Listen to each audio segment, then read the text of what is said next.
Insanity. It's a chore.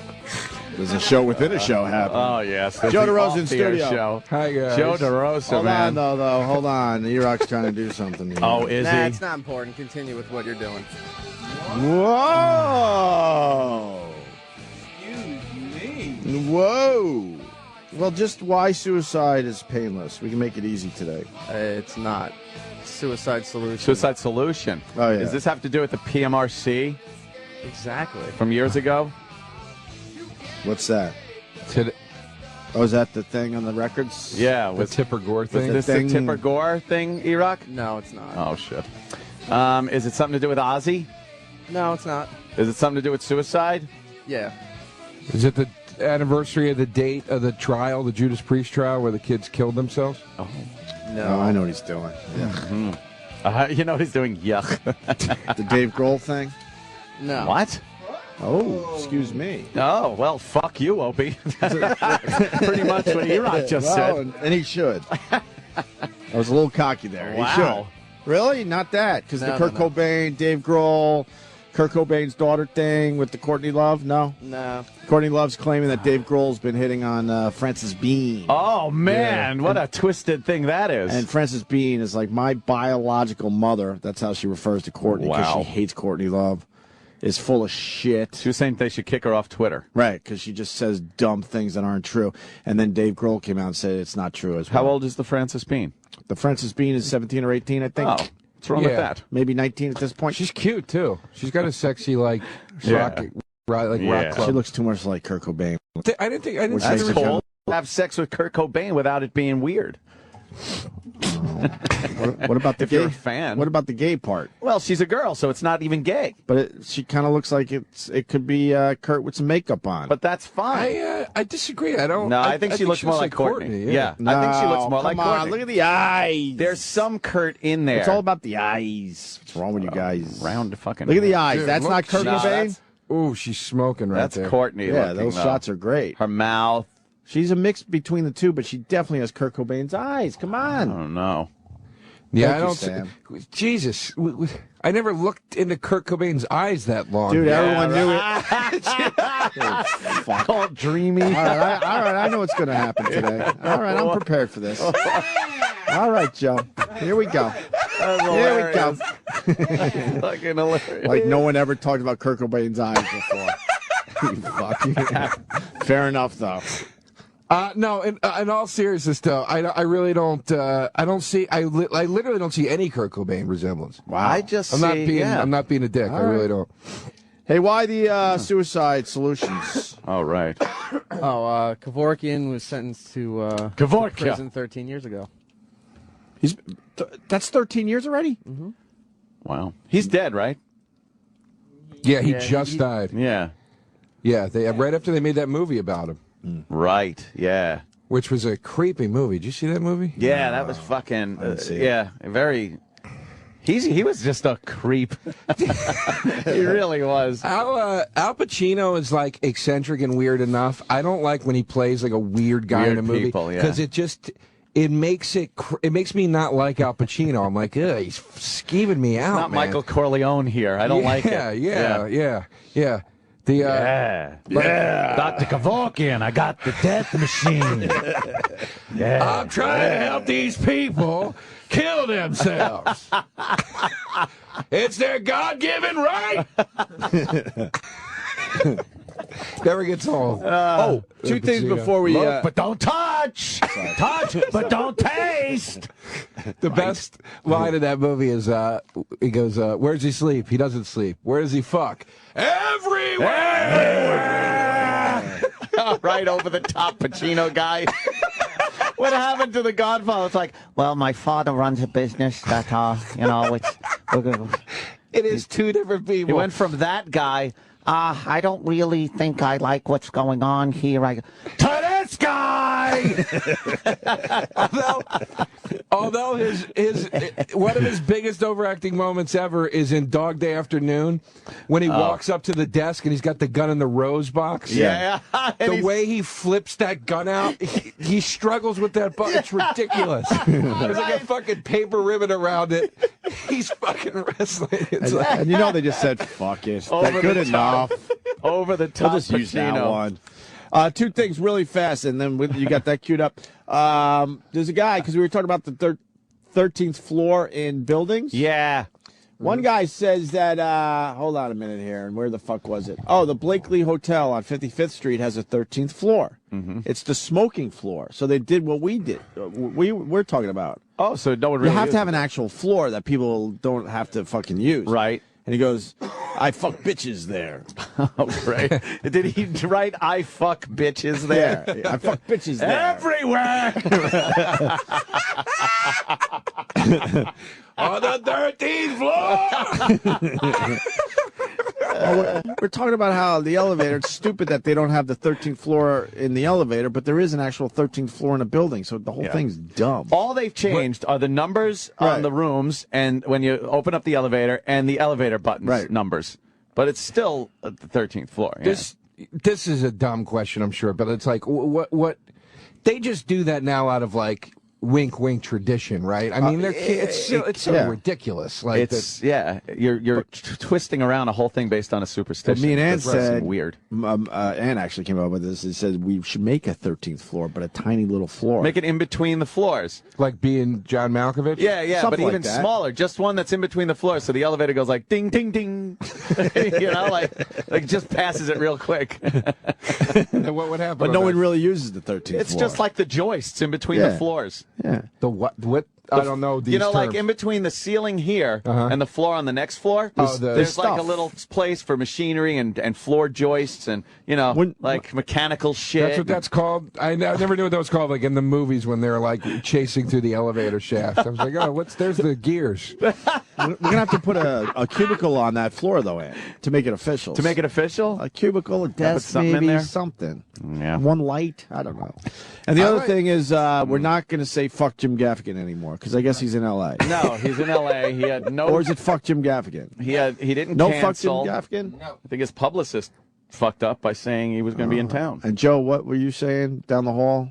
You were It was listening to so us? funny because when you're waiting to go on air, you sit in a little office space with Roland. Yes, what a treat. It's wonderful. Yeah. And the show is piped into the room, but the show's only coming out of the right side of the room where the speakers are. So in your right ear, you hear the show, and on your left ear, you hear everything Roland's doing. So in my right ear, I hear Opie going, fuck Jim Gaffigan. Fuck him. These fucking people have driven from Boston to the show. Fuck Jim Gaffigan. And then out of my left ear, I hear Roland pick up the phone and dial up to the studio and go, he's in L.A. He's in L.A. He's in L.A. There was Yeah. a misunderstanding. So fucking funny. I hear you're in a ship mood today, Joe DeRosa. That can be good for this show. It's always good. I like when people are in shit moods. Fuels me, man. Yeah, Fuels me. It's been fucking stressful, man. Why? Yeah, a lot of stress. Are you moving to L.A.? That was the last I heard from you. I'm not moving to L.A. All right, good. I am going back to Pennsylvania for a little while because I've got some family stuff happening, and I got to help some. I don't want to say too much, but I got to help somebody in my family get through some stuff. So I have to commute from Pennsylvania to New York for a little while for work, and like I got to move. It's just so stressful. stressful. Wait, moving you're all moving over. out of that joint?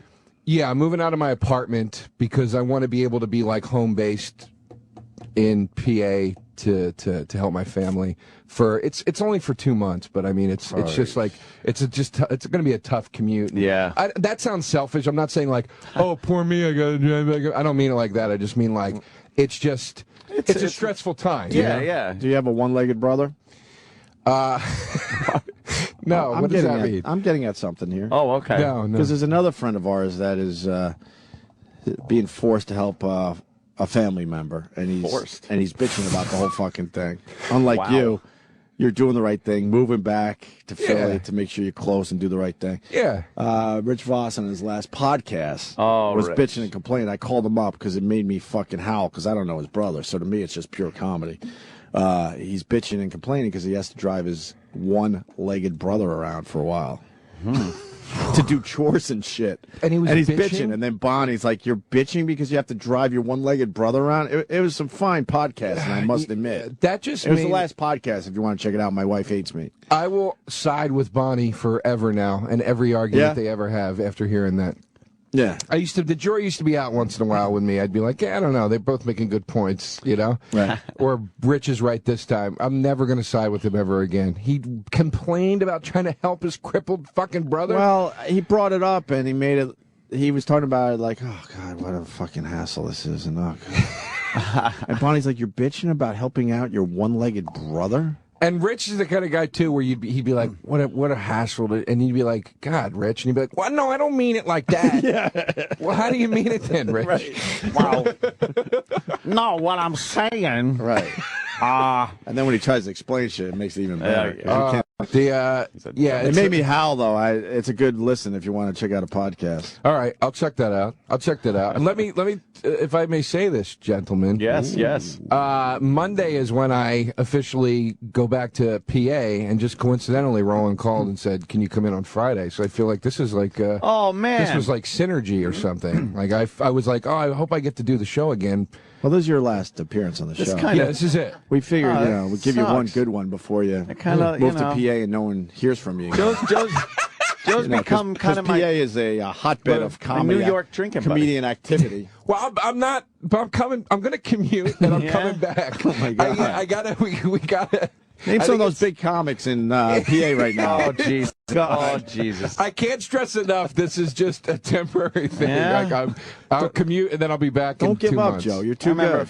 Are you giving up? I remember Fred said that in 6th grade, too. No, I'm moving, but we'll be in touch. Still be able to hang out. Oh, Jesus. Last time you saw him, right? Last time you saw him. To camp. That was it. John McCullough. Yeah. I got one. John McCullough was my best friend. Hey, we're moving to Michigan, but you know we're gonna come back to Long Island a lot. Oh, I really? never heard from him again. Opie. It's been 20 some odd years. There'll be another time. Anthony, you have to protect him now.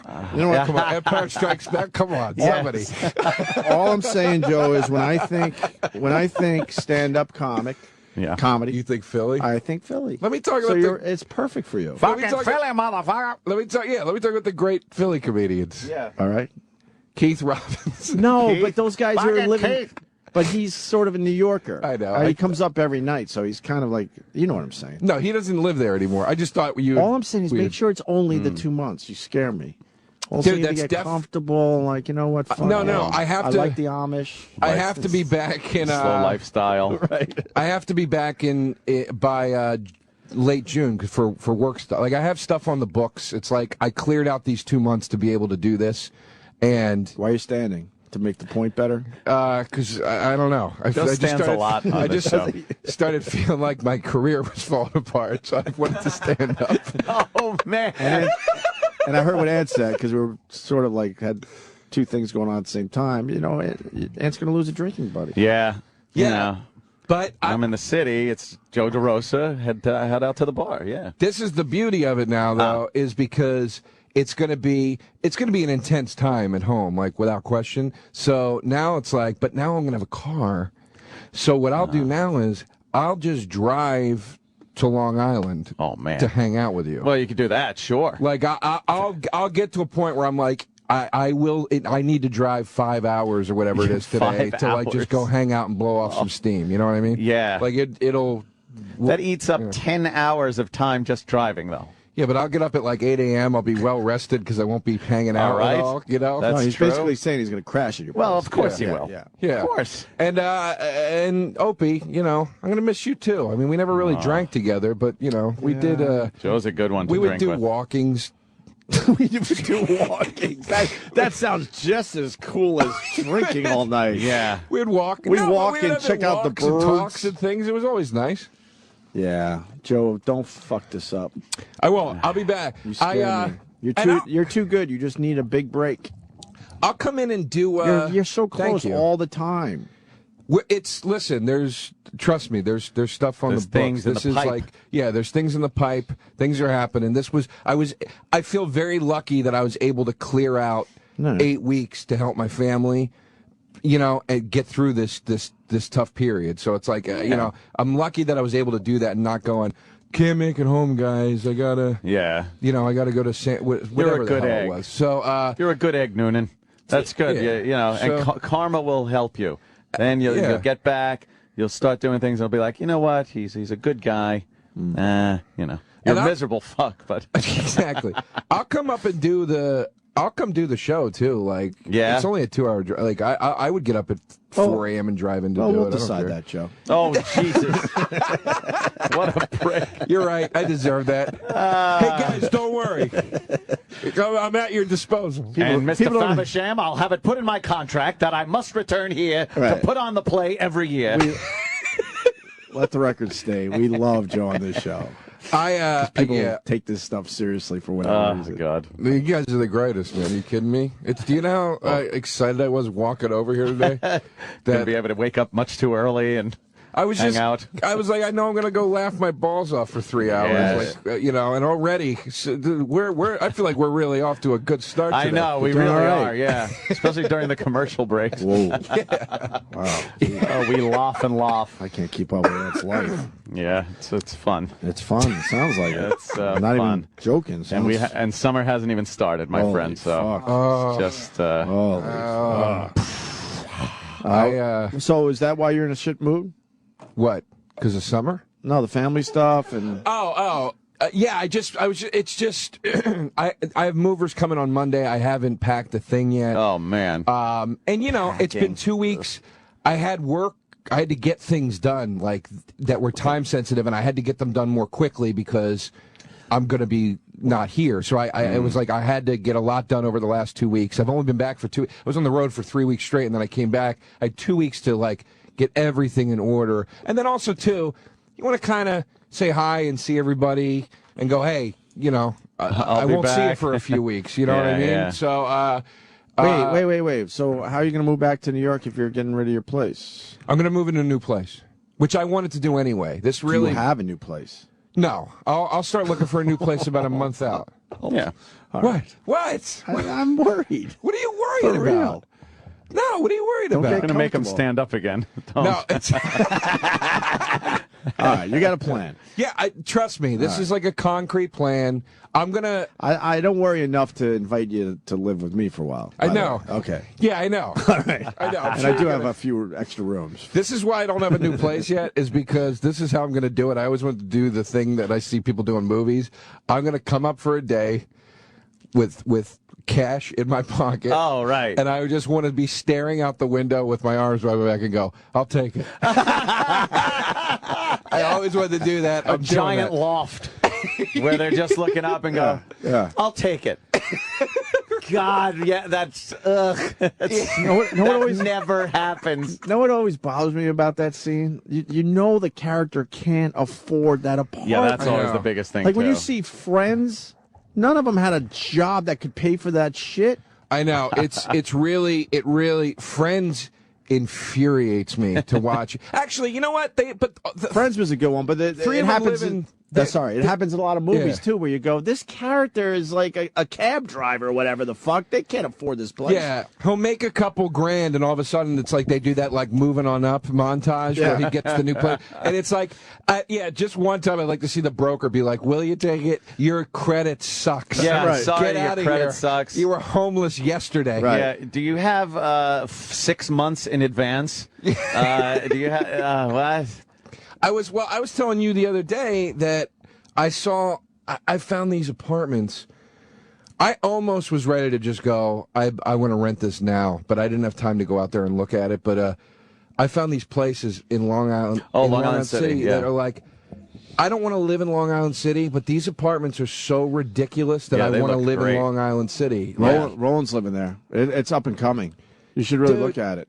And it's a quick subway ride. I'm telling you, a lot of people are moving there because it's cheaper. You get more for your fucking money.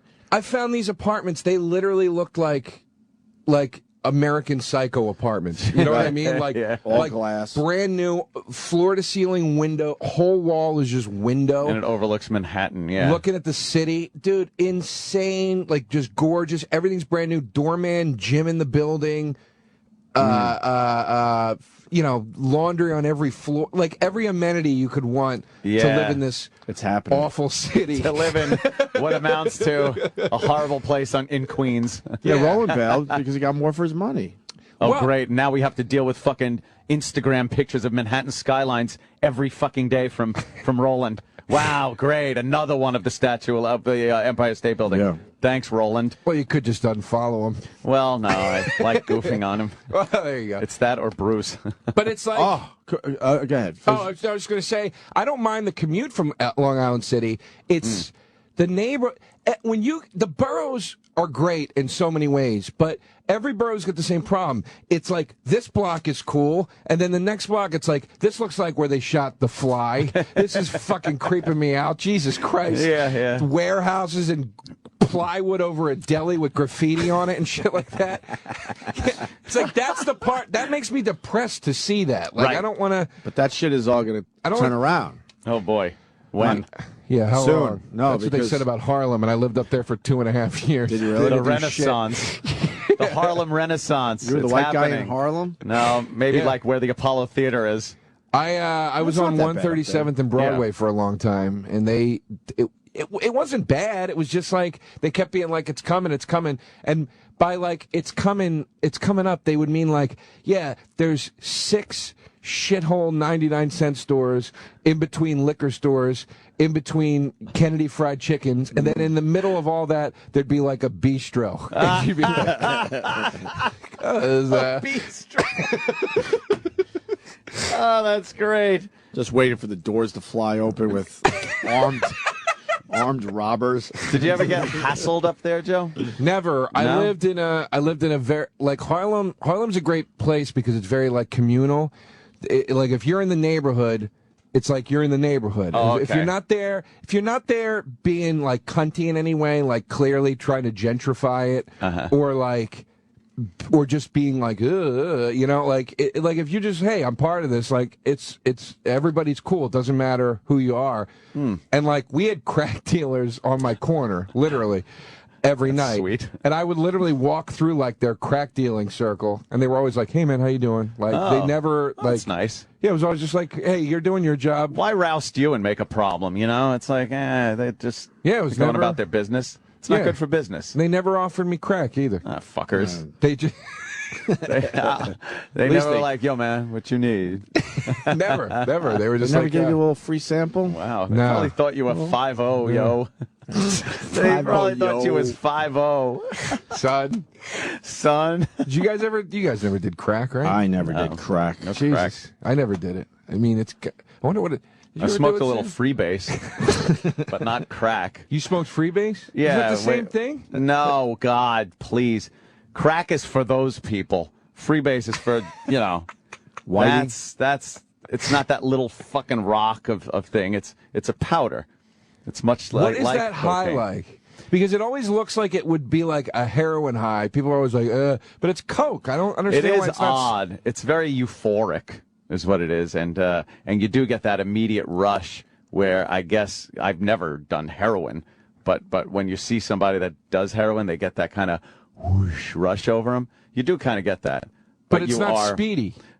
No, it's not as speedy as just doing like snorting coke. But it is kind of like... Because that's all coke. Coke is all speedy. There's never euphoria. Yeah. It's no, just this like... because it's cut with all sorts of shit, too. Right. This is they pretty... stomp on it way too much. much. The purest thing. And you don't make it with heat at all. It's not made with heat. It's made with ether, ammonia, water, and coke.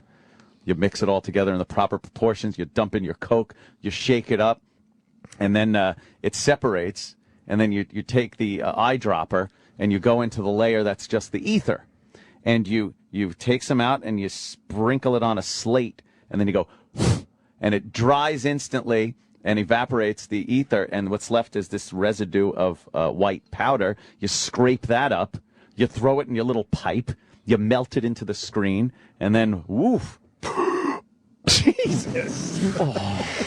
Holy shit. How do you know how to do that? I don't know. I learned it from somewhere. I would fuck it up, I think. Yeah, I would fuck up the steps. He started that story by like, I freebased once. Yeah. And then by the end of it, he's like, "Here's what you do. The Oh, well, ether Yeah, evaporates." let me tell you exactly. Well, what you do, it was because made. It learn was from made my in the house a mistakes. few times. Back in the But it sounds like you in have the to be. 80s. It sounds like you have to be a chemist to smoke this. Well, shit. it is. Yeah, you do. It was. You did have to kind of know your chemistry. That's Can we get Oh, Roland sorry, to come that's down the fucked hall, up. by the way? Because you mentioned Roland and the Springsteen. Oh, right. how was that show? You guys were tweeting about it like crazy. Oh, yeah. I wasn't there. We went to. I I don't went. support this company. Fuck Me them. and Jimmy. We went to the. I was on vacation. It was good. You know, Just I'm sounds not a cool Bruce to say fan. that. I'm no Bruce fan. I know, but your uh, tweets, you were like, "Oh my God, this is unbelievable." he was great. He was really good. Huh. The guy's he's no spring chicken, but he was running around like a maniac and just it sounded great when you have it's 17 people on stage with him, and it was just so full, the sound and everything. And his Jesus. voice sounds great. He was singing songs that I don't fucking know what they were because he's not playing Thunder Road, cocksucker. Yeah, he doesn't play like the hits, right? Oh, he plays it when No. Roland goes, who's seen him 800 times. And then when I go, I've never seen him before, never going to see him again. I have to get these new songs. What the fuck? Play Because goddamn. it was like the special event for the right, album. yeah. Stop it and play It was awesome. fucking. No, it wasn't. It was. It could have been awesomer. For a hardcore Bruce fan, it had to be awesome. Yeah, it was. How many times have you seen Bruce in the last couple of weeks? 5. 5 so far. How many Yeah. times total? 5. No. Oh, total 257. Is that a real number? 257 times. That's a real number. Yeah, I mean, I met a guy on the floor. He was like over 1,000.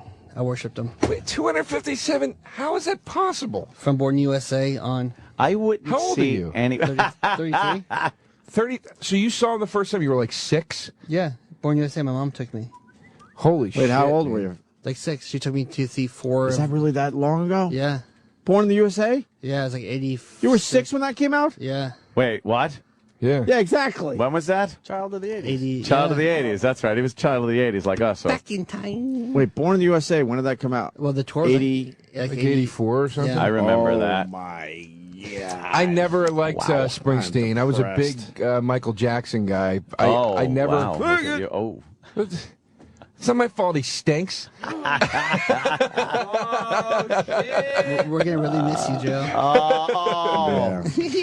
No, I never. No, I honestly I have a lot of respect for the guy. I just never I've tried over and over. I can't get into his music. I love that song. You're gay. I'm gay. Oh, is that I'm not the necessary? guy into the guy from Jersey that wears ripped jeans and a bandana around his leg. Oh, shit. Showing his ass with his head turned around, looking out like, look at my ass. Yeah. Hey, Roland. Give me a reach around. Oh, shit, that's going to hurt. He did say he would blow I Bruce would. Springsteen. If Christie's loving, I'm there. He would and get fucked by Bruce. And The Rock. And The Rock. And The Rock. The very Rock odd. one is Because everybody weird. loves The Rock. We'll give you The the boss, but The Rock, that's Oh, I mean, God. There was one Springsteen song. There was a band I saw once. They're called Broken Fingers, and they covered this Springsteen song, and it was Don't remember the song. so if you said the Was name, it I about would know it. Jersey? It was just one of those Springsteen songs of like, all we got is us, and all we're gonna do, and you know. Blue collar bullshit. blue collar bullshit. Yeah. Why is it blue collar bullshit for the because people that have First of all, Bruce wouldn't know blue collar if it bit him in his jean ass. When was the last time you understood blue collar, you think? Oh, please. Oh fuck! It's just like Billy Joel. Yeah. Hey, I'm so blue collar. 1, 2, 3, 4. Shut the fuck up. That's another truck. Fucking asshole. You've been rich since you were 19. Go fuck yourself. 2, 1. What, dude? What Billy With Joel? the whistle going off, like he's a working guy, Allentown. Clang, down, down. The fuck does he know? Clang, So down, right. Damn it. Where we're living here in Allentown. Are you? There it is, the work whistle. All right, everyone's getting He's off a of working work. Joe, Billy just Joel's like me. leaving the fucking factory with his lunchbox. Oh, he just punched the clock, and he's mad at the foreman. Exactly. And he opens the lunchbox, and it's got fucking Chardonnay and caviar in it. What's fucking Billy Joel's song is that? That is. I was talking about this the other day with my friend. I go, if there was one measure of music that pisses me off more than anything, it's that fucking Billy Joel thing where he goes 1, 2, 3, 4. Matter of trust. That's matter of trust. God, dude, It was a summertime. Love the heart. The core remains to what began with a passionate start. Accounting's part of rock and roll, Joe. What's wrong with accounting? All the neighbors come out to see him. Yeah. The way he sings it, I just picture all these fucking liberal do-gooders in the audience that love Billy Joel just feeling it. Because you know it is. It's that goddamn comic relief audience. Yeah. It's the same fucking audience. Going, oh, sing it to me, Billy. We're living tonight. Well, it's just a question of when. I've lived long enough to have learned. Wow. Happened to us. 'Cause it's always been a matter of trust. Then he went through his doo-wop phase. Oh, God, which one was that? The longest time. Oh, For God. the longest time. Whoa. For the longest I have to. Oh, Jesus. How much would you like to see Billy Joel and Bruce Springsteen just get jumped by a bunch of foremen? By real men. Bruce got jumped? No, they performed together. Oh, they did? That must have been a treat for It everyone. was, man. Oh, Jesus. Remember the Billy Joel and John tour where they sat ass to ass with those pianos on Great, stage? with a double-down dildo in their asshole. How bummed was Elton John that they were ass to ass? Yeah. Oh, my God. He was Can't hoping do anything that way. that the teener part was Yeah. next to his ace. He's another guy that, like, I could never hear another Elton John song. I wouldn't give a You ain't give a rat's fuck? Really? fucking ass. Really? What about some of those sing-alongs? Which ones? You don't like Philadelphia Freedom? Ugh. What about You Leave don't like- On? The Crocodile song. You don't like Goodbye Yellow Brick Road? Oh, God, no. He has a lot of sing-alongs. Oh, God. I like what Elton John says. I like I'm still standing. Oh, God, that's like the worst one you could have picked. It's like like horrible. to survive. Are you still standing, billionaire? Has the world been tough to you? Have you had a tough run of it, Elton? Oh, there you go. Oh, my God. What about Can You Feel the Love? Oh, my God. Lion King. Maybe he's celebrating because, he lived through the whole... The test results the came AIDS back thing. negative.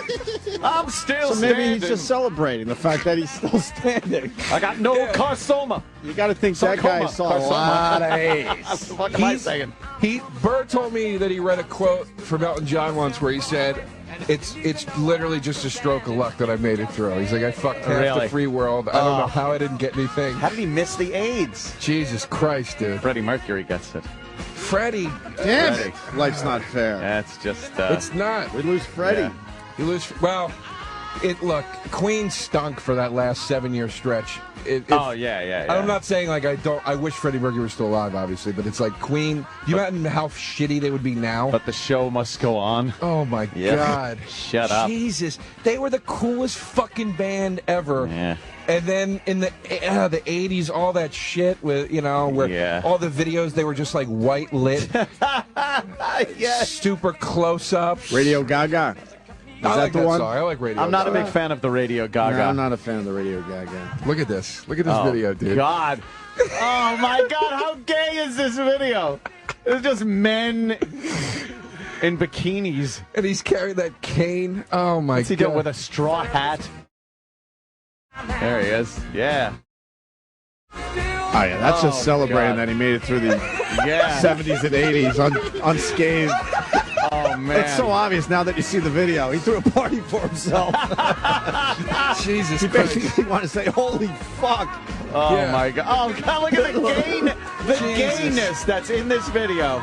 Look at this is hilarious. I want to celebrate. I'm going to dress up like Colonel Sanders, dance down the fucking boardwalk. I made it. He made it. He made it. This fucking What year did this come out? This has got to be late 80s, probably.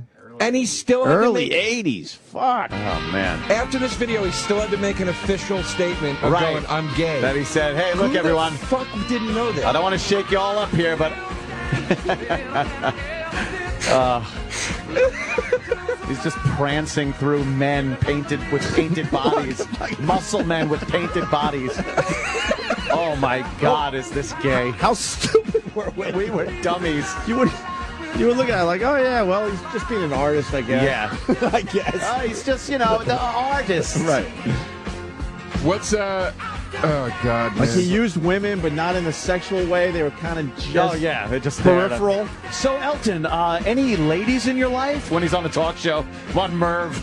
So, any ladies in your life? Two closeted queens just fucking pretending they're in the chicks. That we always goof about Liberace. When Liberace used to do Mike Douglas or Merv or something like that, it would be like, so Lee, When are you going to settle down? when are you going to settle down? Find a young lady for you. Well, let me tell you, I'm still looking for one as good as mother. Yeah, the backstage. Oh, God. He's backstage with Merv. They're doing the pre-interview.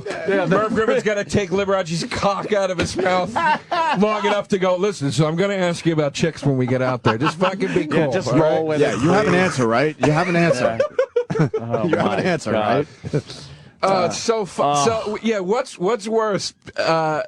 People believing Elton John wasn't gay and Liberace wasn't gay, or people believing Billy Joel and Bruce Springsteen were actually blue Working collar class guys? Which Which is worse? Which is Oh, like dumber? God. Like Oh, boy. you're just dumb. I mean, the gay thing's obvious, but like, Yeah. I think they're both pretty fucking. It is. I just can't. I don't know. What? What did he do? What did they do? Did Bruce ever hold down a working blue collar job? Well, I mean, the bar bands, yeah. They pay them money. No, that's God. not a job. He's been famous since how old? Well, Yeah. they started at 17. And Billy yeah, Joel was in fucking bars playing his dumb piano the whole time. Sing us a song, you're the piano man. Man. Oh Get my it. God! It's 9 o'clock on a Saturday. When was the he- anthem of the piano bar. Who gives a shit? I know piano, and then you go to a piano bar, and it's like, Yeah. it's It's playing the, ragtime. it's the shittiest piano bars are the Sucks. shittiest fucking places. They're depressing. Oh my God! It's never smoky and cool. It's No. never like. The microphone never smells like a beer. And the microphone smells like a beer.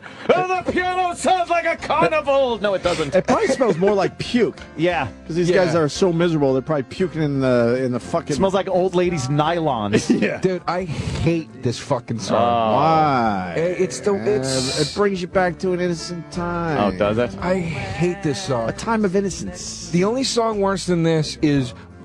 Scenes from Jimmy Italian and Johnny. Restaurant?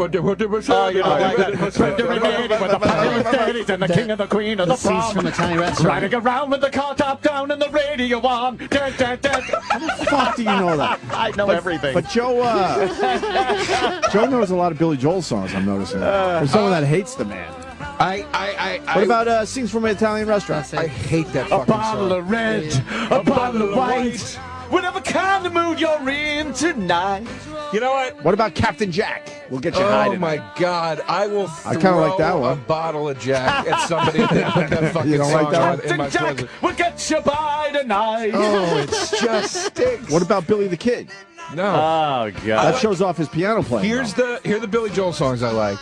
I like Allentown. Will you start fire? I like Allentown. Yeah, what if I just named I like River of Dreams. All the shitty ones. No, I like Allentown. I like Moving Out. I like How about Only the Good Die Young? that song's okay. What about She's Got a Way About Her? No, fuck that song. His lovey-dovey Fuck that song. songs. I like boom. Wait, how's it go? Wait, the one that goes boom.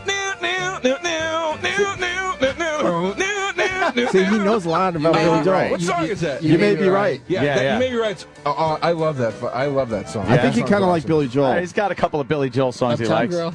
I like him, but I don't like him enough to not trash him. You know what I mean? It's one of those things. Oh, there it is. Yeah. What's like? How about it's still rock and roll to me? Yeah. No, I don't like that. I was saying like I know it. What about Just the Way You Are? No.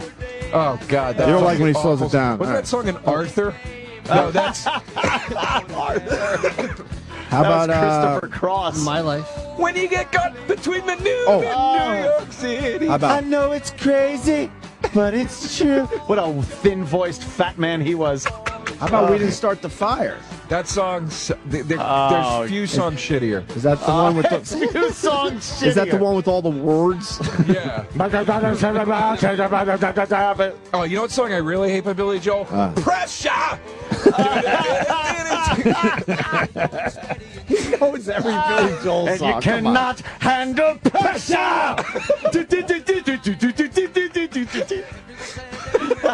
I hate that song. What about Angry Young Man? How's that one go? E-Rock's going nuts trying to. By the time he finds a song, we're on to the third one. Well, how's that? What's Angry Young Man? I never heard that one. Well, it has a lot of piano in the beginning. Oh God! Is this it? No, this is Pressure. Pressure. I love how he says Pressure. Pressure! That awful 80s synth. Oh, Sounds it's like bad. horror movie music. Yeah. Horrific. Oh well, it's pressure. Yeah. Here it comes. Yeah, pressure. Oh God, man. You're just like everybody else, Oh, I got one for you. but he's got pressure. What is it? How about a Big Shot? Big Shot. I like Big Shot up until the point where he goes. have to be a big shot.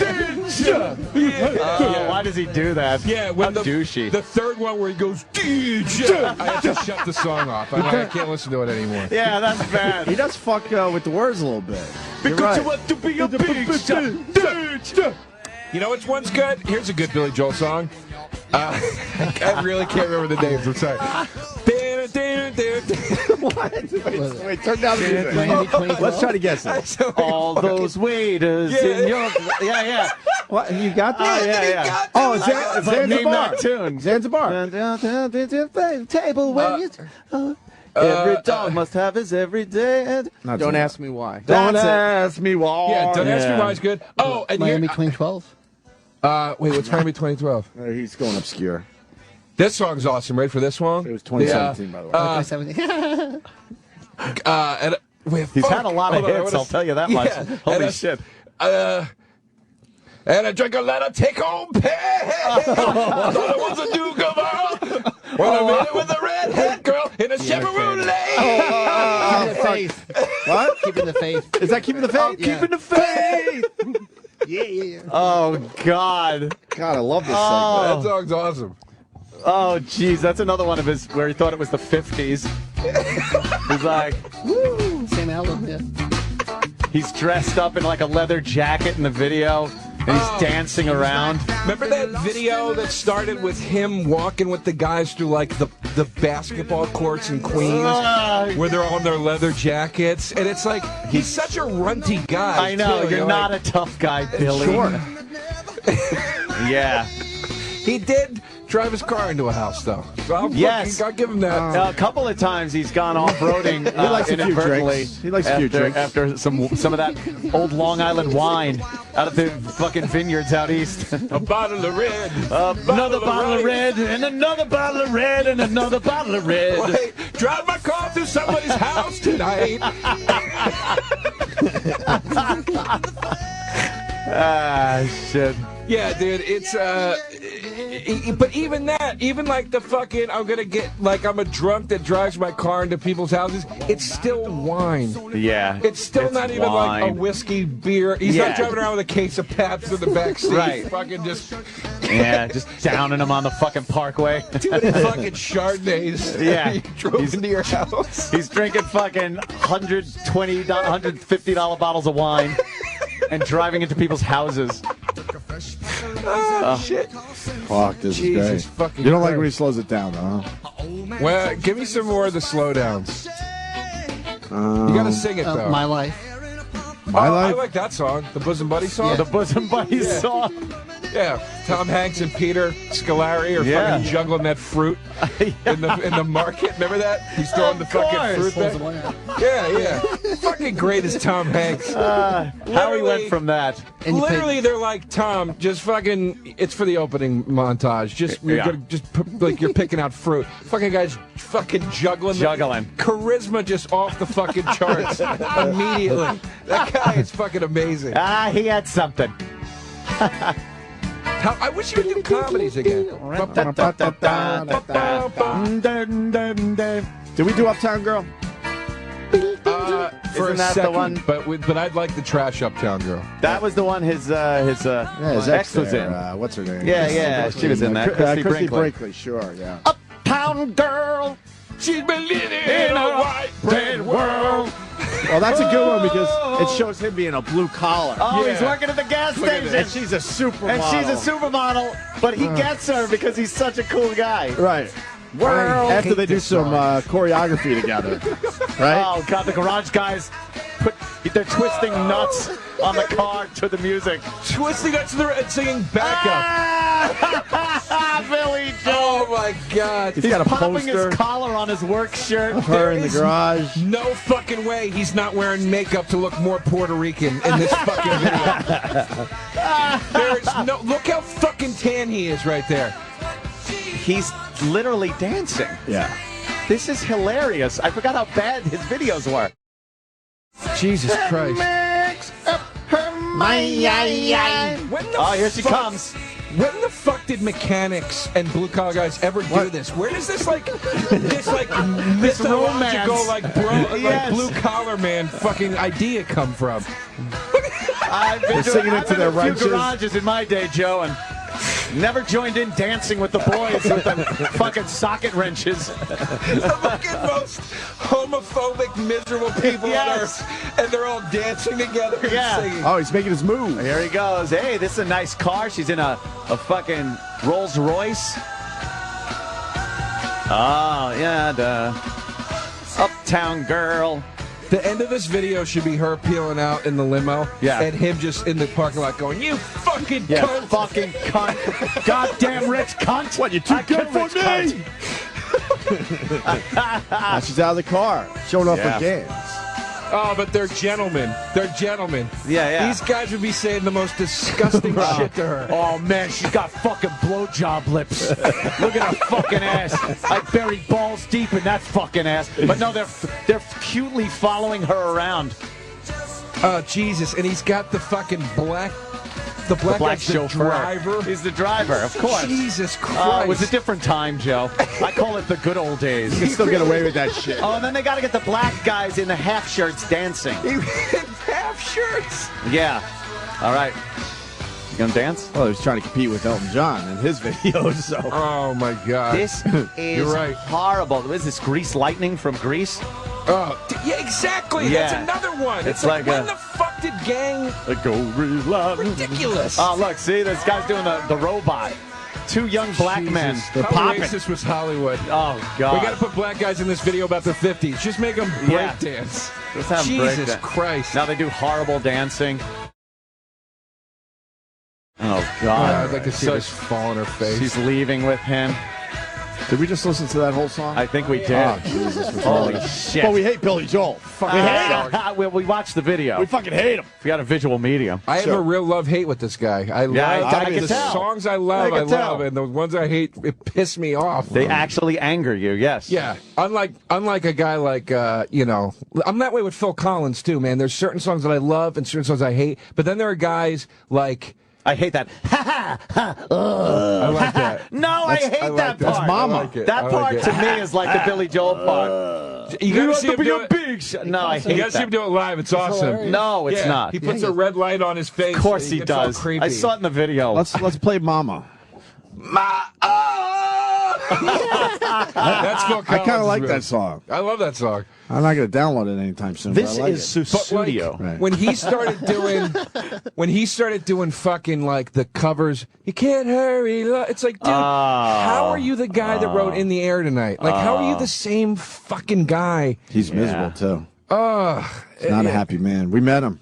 He He's still had like has a 6 little strip divorces. of hair in the middle. He's pissed. He's shitty. Is he cool? No, He sucked, looks miserable. which I was bummed about because I Yeah. kind of liked some Genesis growing up and Phil Collins. Yeah, his daughter's more famous. Huh? His daughter is actress. Who's his Lily daughter again? Collins. What? Lily Collins. His daughter, as I just heard it, his daughter. Billy Collins? His dog's actress. His That's daughter. what he said. His dog's dog's actress. Zactress, It's one Billy word. Collins. His dog's What's his face actress. is doing his Roland character today.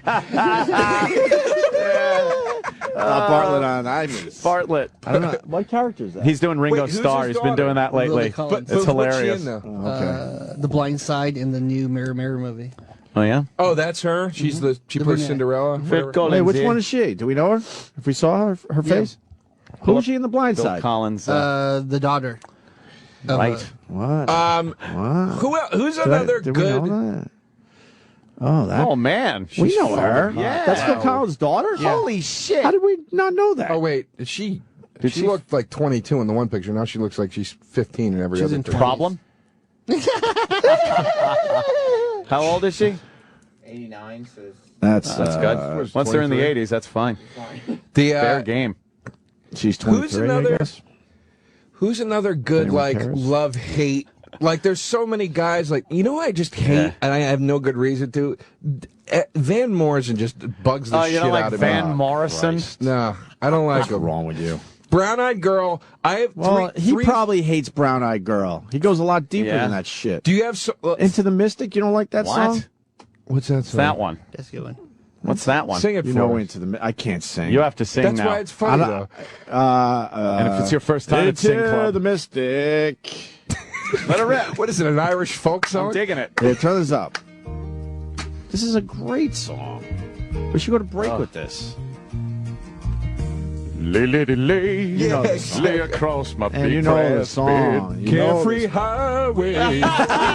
Exactly. This is 20 songs. Who sang that one? Gordon Lightfoot. Yeah. Gordon Lightfoot. Fucking greatest. Oh, that's hilarious. Carefree highway. We're sacrilegious. We can't fucking talk over Into the Mystic. We can talk over shit. other shit, but I don't know this. This is real shit. I don't know this You song. know this song. Don't know it. this song. Pause this shit. The Frames covered it too. Huh? Don't know The it. Frames covered it. Did they? That's good. Wow. It just sounds like a song you'd make fucking oatmeal to. I don't know. If I'm going to listen to shit like this, I'll listen to fucking No, Into the Mystic. like some kind of southern rock. Into the Mystic is Yeah. a strong song. That's- I would bet he hates Marshall Brown Eyed Girl. Tucker. Well- I'd rather listen to Marshall Tucker. That's got a little. That sounds a little like some of this stuff, but only a little rocky, more rockin'. I respect Van Moore. Like I know, like it's me, not him. You know what I mean? Like that's why I was saying. Like for some reason, Most musicians- I just can't get into him. But most musicians really respect Van Morrison. Yo, yeah. Well, it's like Dylan. Whistly People love horn Dylan. needs I oil. can't Yeah. fucking listen to him. I No. cannot do it. Bill Burr had a great Dylan bit on his podcast. About what? Just fucking how the songs go on forever, and It's the. he sings about all the girls he fucked and in one song. We should find that clip if you could get it from Bill Burr's podcast. Patrice called me one time. What is that? Marshall Tucker. Gonna take a freight train down to the station, Lord. I don't care where it goes. Who is this? Marshall Tucker Band. I don't know this. I song. like You that don't know song. Marshall Tucker? I like that song a I know lot. that one. I don't know Yeah. that song. What other Marshall Tucker songs? What's some of them other Marshall I'm trying to Tuckers remember. Yeah. There goes. No. Was that There Goes Another Love Song? No, that was the Outlaws, right? Take the highway. Lord, please don't wait for Fire me on too the long. Mountain. I'll be down on the I'm time embarrassed has that I don't know finally this. come for me to pack my bags and walk away. Give me the songs and we'll figure it out. Oh, there they are. Oh yeah, Can't You See? Can't you see? Yeah, we got Can't You See. Lord, can't you see? Heard it in a what love that song. woman Heard has it. been doing to me. Do they sing, whoa, whoa, listen to the music? That's the Doobie Brothers. Doobies. Whoa, whoa, I like the Doobie Brothers. all the time. Yeah, I like like a the little Doobie Michael Brothers. McDonald once in a while, too. Oh, minute, Actually- minute, minute. He's Michael McDonald's another great one. That's a perfect love-hate guy. The songs that are awesome, you're like, this song is the shit. And then when it stinks, you want to stinks throw your bad. fucking radio out the window.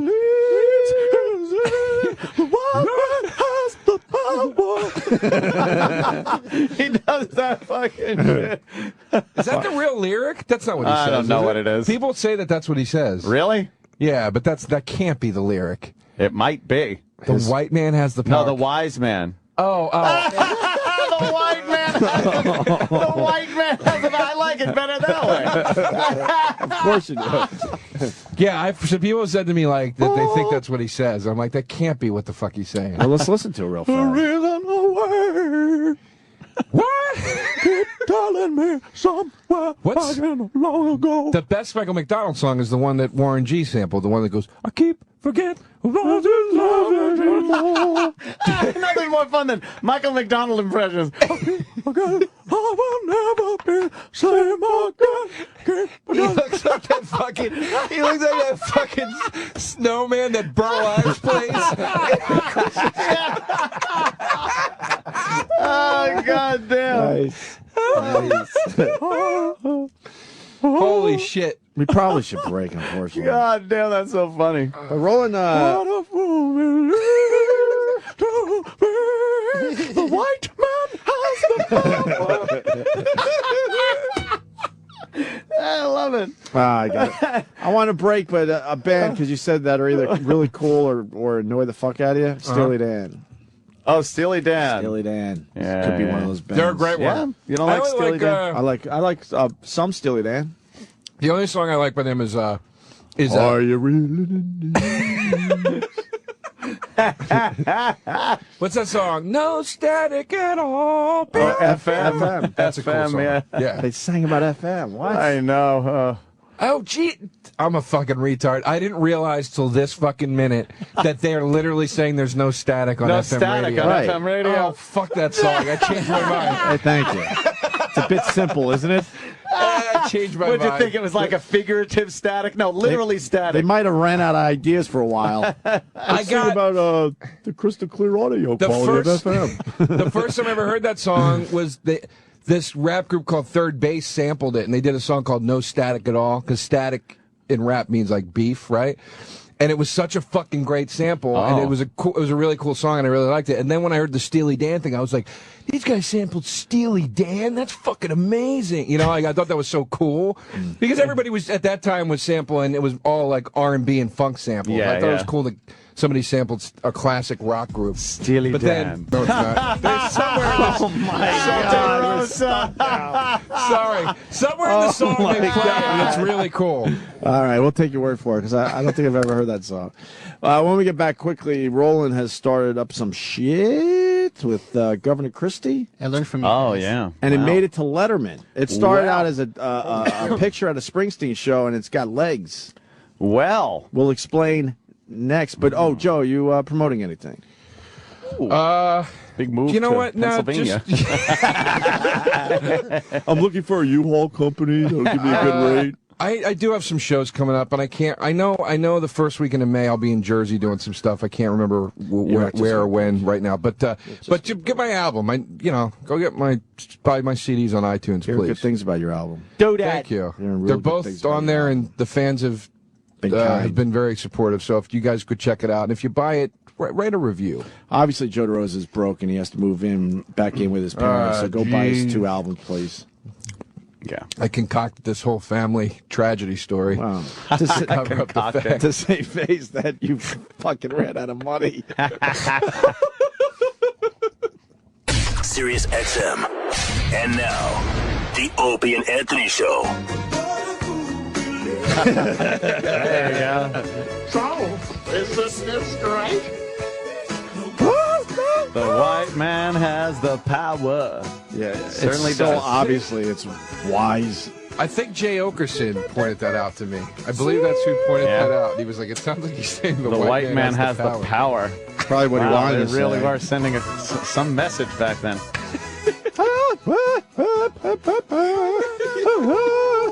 Joe DeRosa in studio. Ricky Gervais in about Soon. half hour or so, man. Fuck, Ricky never blew us off. It's awesome. This guy's huge. Oh, yeah. He still does our fucking radio show. What is he, nuts? He only does like 5 interviews when he's in town. All right. Why us? Right? No, he does. Like, it's Today's Show, Good Morning America, Oh, Letterman. Roland. You guys are there. Yeah. It's in his blog. It's because of him. It's because of Roland. Are you friends with him? Yeah, I know him since for a while. I know him since for a while. I've been hearing him all over radio all week. Yeah, what are you talking Is that about? your radio? He's just fucking Too you, Roland. easy, Roland. Jesus, come on. Relax. So Roland, really fast, went to a Springsteen show. Bruce goes to all of them, and at one of the shows recently, Governor Christie was close to you, huh? Yeah, my friend took the picture, and then he said showed me what he got, and then he didn't want to tweet it. So I said, forward it to me. I tweeted it. So Roland tweeted a picture of Governor Christie asleep Sleeping. at a Bruce Springsteen show. That fat fuck. Was he really sleeping, or was it one of those moments where maybe he closed his eyes and you sabotaged the fuck? No, Yeah. when Bruce was doing a speech about poverty and everything, and his eyes were like shut. And then one guy yells, "Wake up, you fat fuck, Christie!" And Wow. he jumped up, and all the security looked around. And my friend got when he got the picture, and people like looking who took it. Really? And they wanted it. So So my buddy got scared. I go, and I learned from you guys. Tweet the shit out of it Immediately. right now. In Christie's defense, the concert had entered its 5th hour. Yes. Fucking Bruce Bruce. talking about some bullshit that he doesn't even believe in anymore. I remember when industry in Jersey kind of was big, and it was a good. Oh, shut up with the that's it. economic summit up there on stage. It was during the Rocky Ground song. He Oh, goes, God. There's people starving out there right now. People Recession. starving out there right now. Recession. We gotta keep Obama in office. He said, we're going to do the session and kick ass. Return Jersey to be in the great state it once was. When was that? 1780. When they first discovered New Jersey, it was just fields. It was gorgeous here.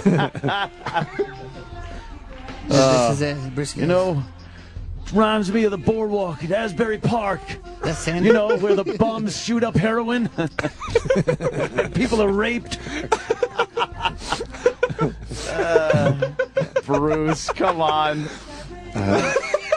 So the picture of Christie asleep is it's got legs, man. It's making blogs, and then it made Letterman yesterday. You got the actual picture that we could check out? Yeah, right here. Did you see the picture, Ant? Oh, yeah, I saw He's it. asleep. Oh, I saw that. Yeah, Are we putting that picture up on our Facebook page, Opie and Anthony? Sure. Let's do that, E-Rock. there he is. He's asleep. That's him asleep. How close were you?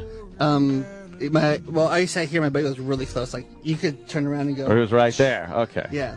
Wow. So Letterman, it made Letterman last night, and I'm telling you, this all started with Roland. And this Well, you know, you do have the Letterman writers, and they do follow a lot like of the people on this Stengel show. brothers. The Stengel brothers do follow a lot of people on this show, including, I think, Roland and, Yeah, and Sam. and Sam. Yeah, we like the Stengels. You get that picture, and it's like, well, let's go to... Did they credit you with it on Letterman? No, it's fine. I don't care. and But they didn't show the They didn't picture. show the They picture either. should've. Why? They're too scared. Oh, okay. He could have just been rocking there with his eyes shut, like, Yeah, man. listening to Bruce. listening to the music. Just sitting there feeling it. dreaming what? about cheese hot dogs. Oh, yeah, loving it. Oh, he was dancing like during the other songs like this. I'm like, was yeah. he? Yeah, it made me sick though. I'm like, shut up. It made me sick. It upsets me because Bruce hates him, so I have to hate him too. Oh, I was well, he's a informed Republican. that the Stengels were not even aware of the origin of the picture. Oh, Oh, really? Yeah. well, Why? how did you you just know got that? a communique from them? Or I spoke to some folks high-powered yesterday. people? Some high-powered people. People in high places? That's right, yesterday, and they didn't even know Oh, well, there was a connection. Yeah, like, how? Fat fucks dance like they're hula hooping. That's all they can do. No, Yeah. but it looks like they're Yeah. they're hula hooping. I think because he can't fit in the seats because they remodeled the garden to smaller seats. Here's Letterman on the whole thing that Roland started. Come after Roland, not us on this one. The governor of New Jersey, Chris Christie, he went to a Bruce Springsteen concert, and he's a huge, Governor Christie's a huge, well, he's huge, period. But he's a, There you go. he's a huge Bruce Springsteen fan, yeah, and he fell asleep during the show, and I thought, oh, well, you folks can relate to that, but the concert was actually held in the governor's pants. Were you aware of that, ladies and gentlemen? That's the outside.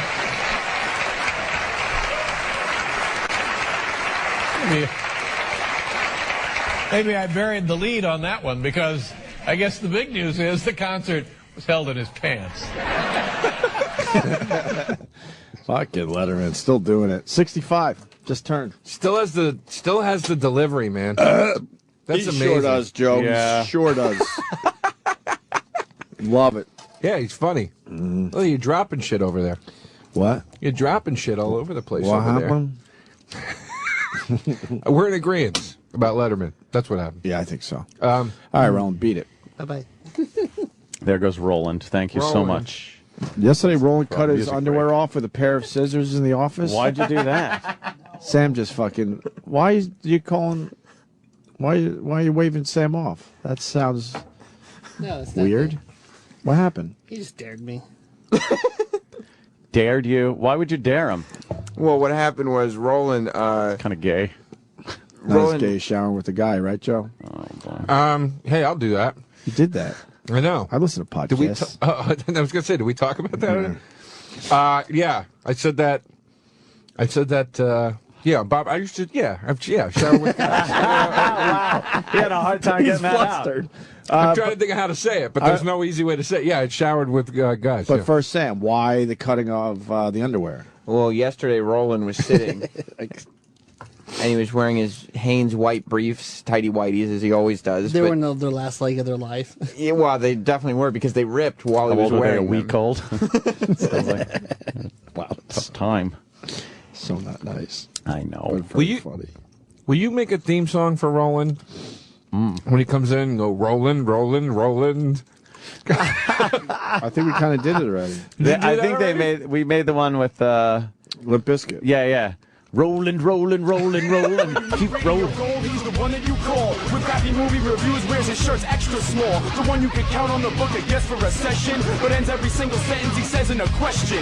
No pronunciation, soft spoken and mumbles.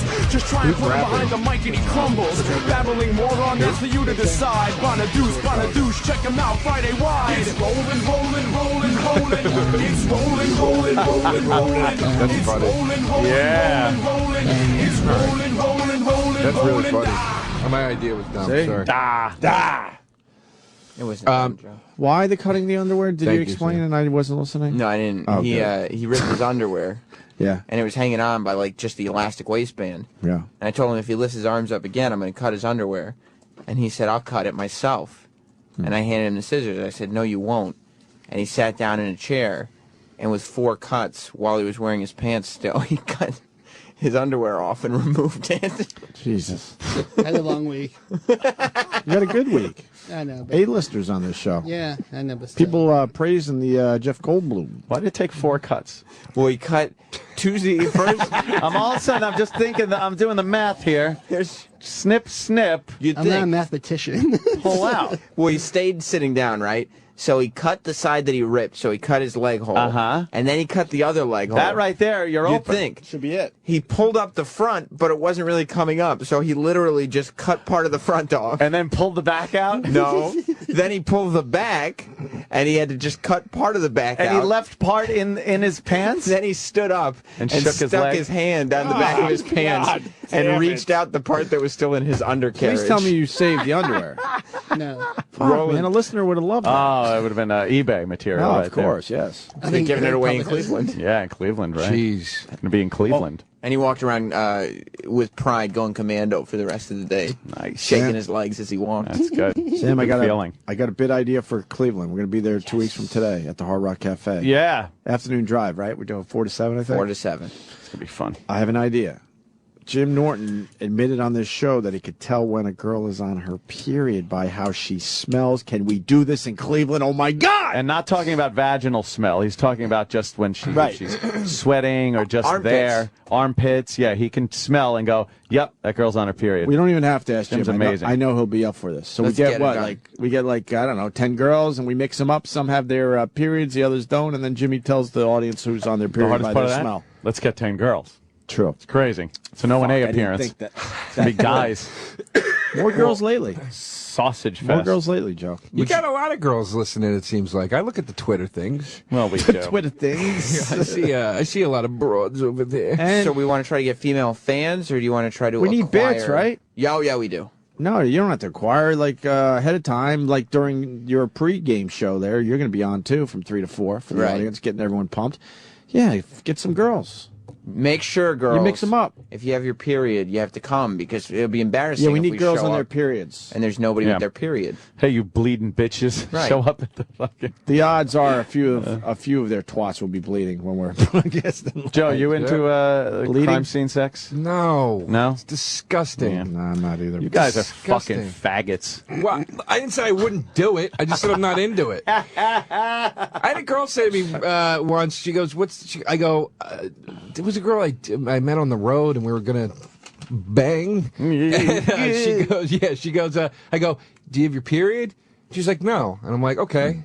And she's like, well, if I did, what would be the big deal? I'm like, because I don't want your fucking blood on me, because I don't know you, you psycho. Oh. Yeah. Well, no offense if you're listening. Can I haven't had that argument with a lot of people. oh, jeez.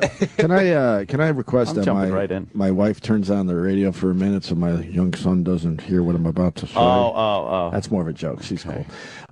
When I was in Geneseo, Yeah.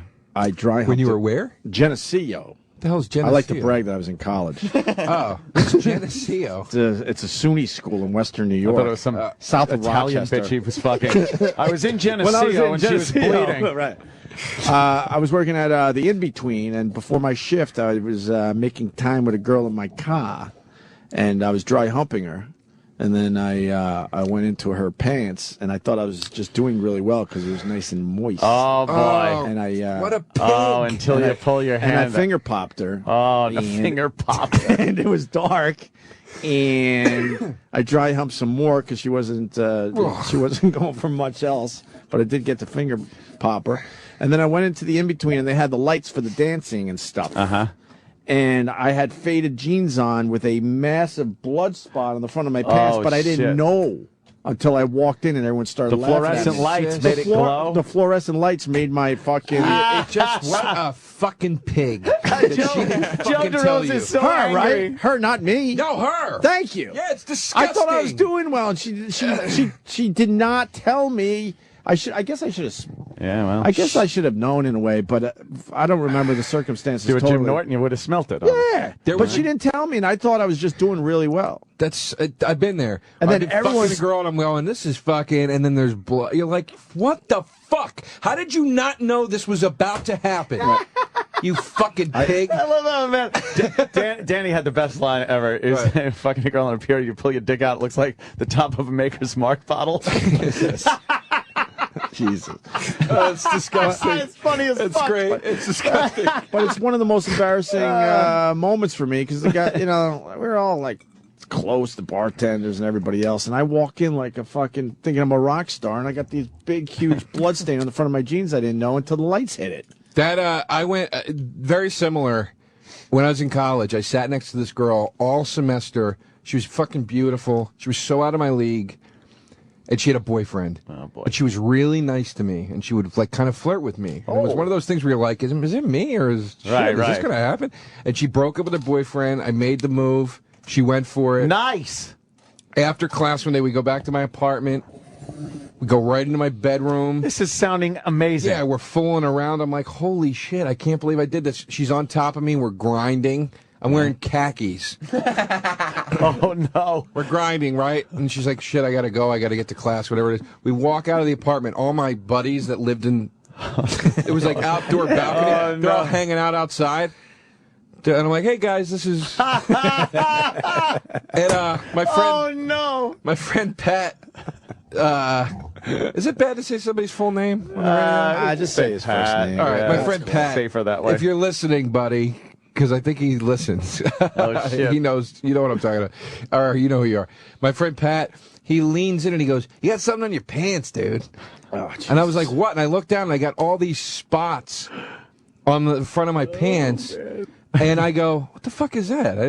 And I was trying to figure it out. And he goes, that looks like blood, dude. Oh, man. And I was like, that's fucking...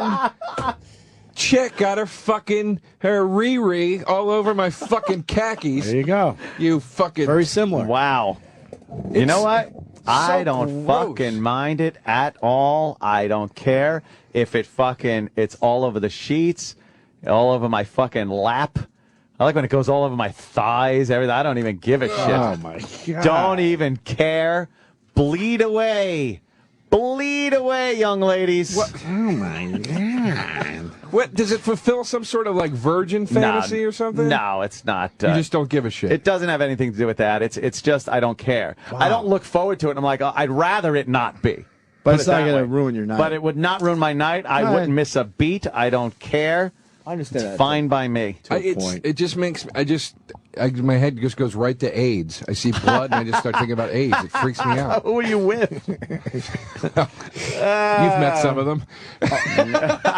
No, I'm kidding. I'm just joking. Why did you shower with a guy, by the way? When I was in college, me and my buddy used to do it as a goof. Like if we were, like we had to get ready because the party was starting or whatever the fuck it was. We'd be like, let's just fucking shower together. Let's get this done quick. And we'd drink in the shower and everybody would laugh and go, why are you guys showering together? And I don't know. It doesn't bother me. Like shit like that doesn't.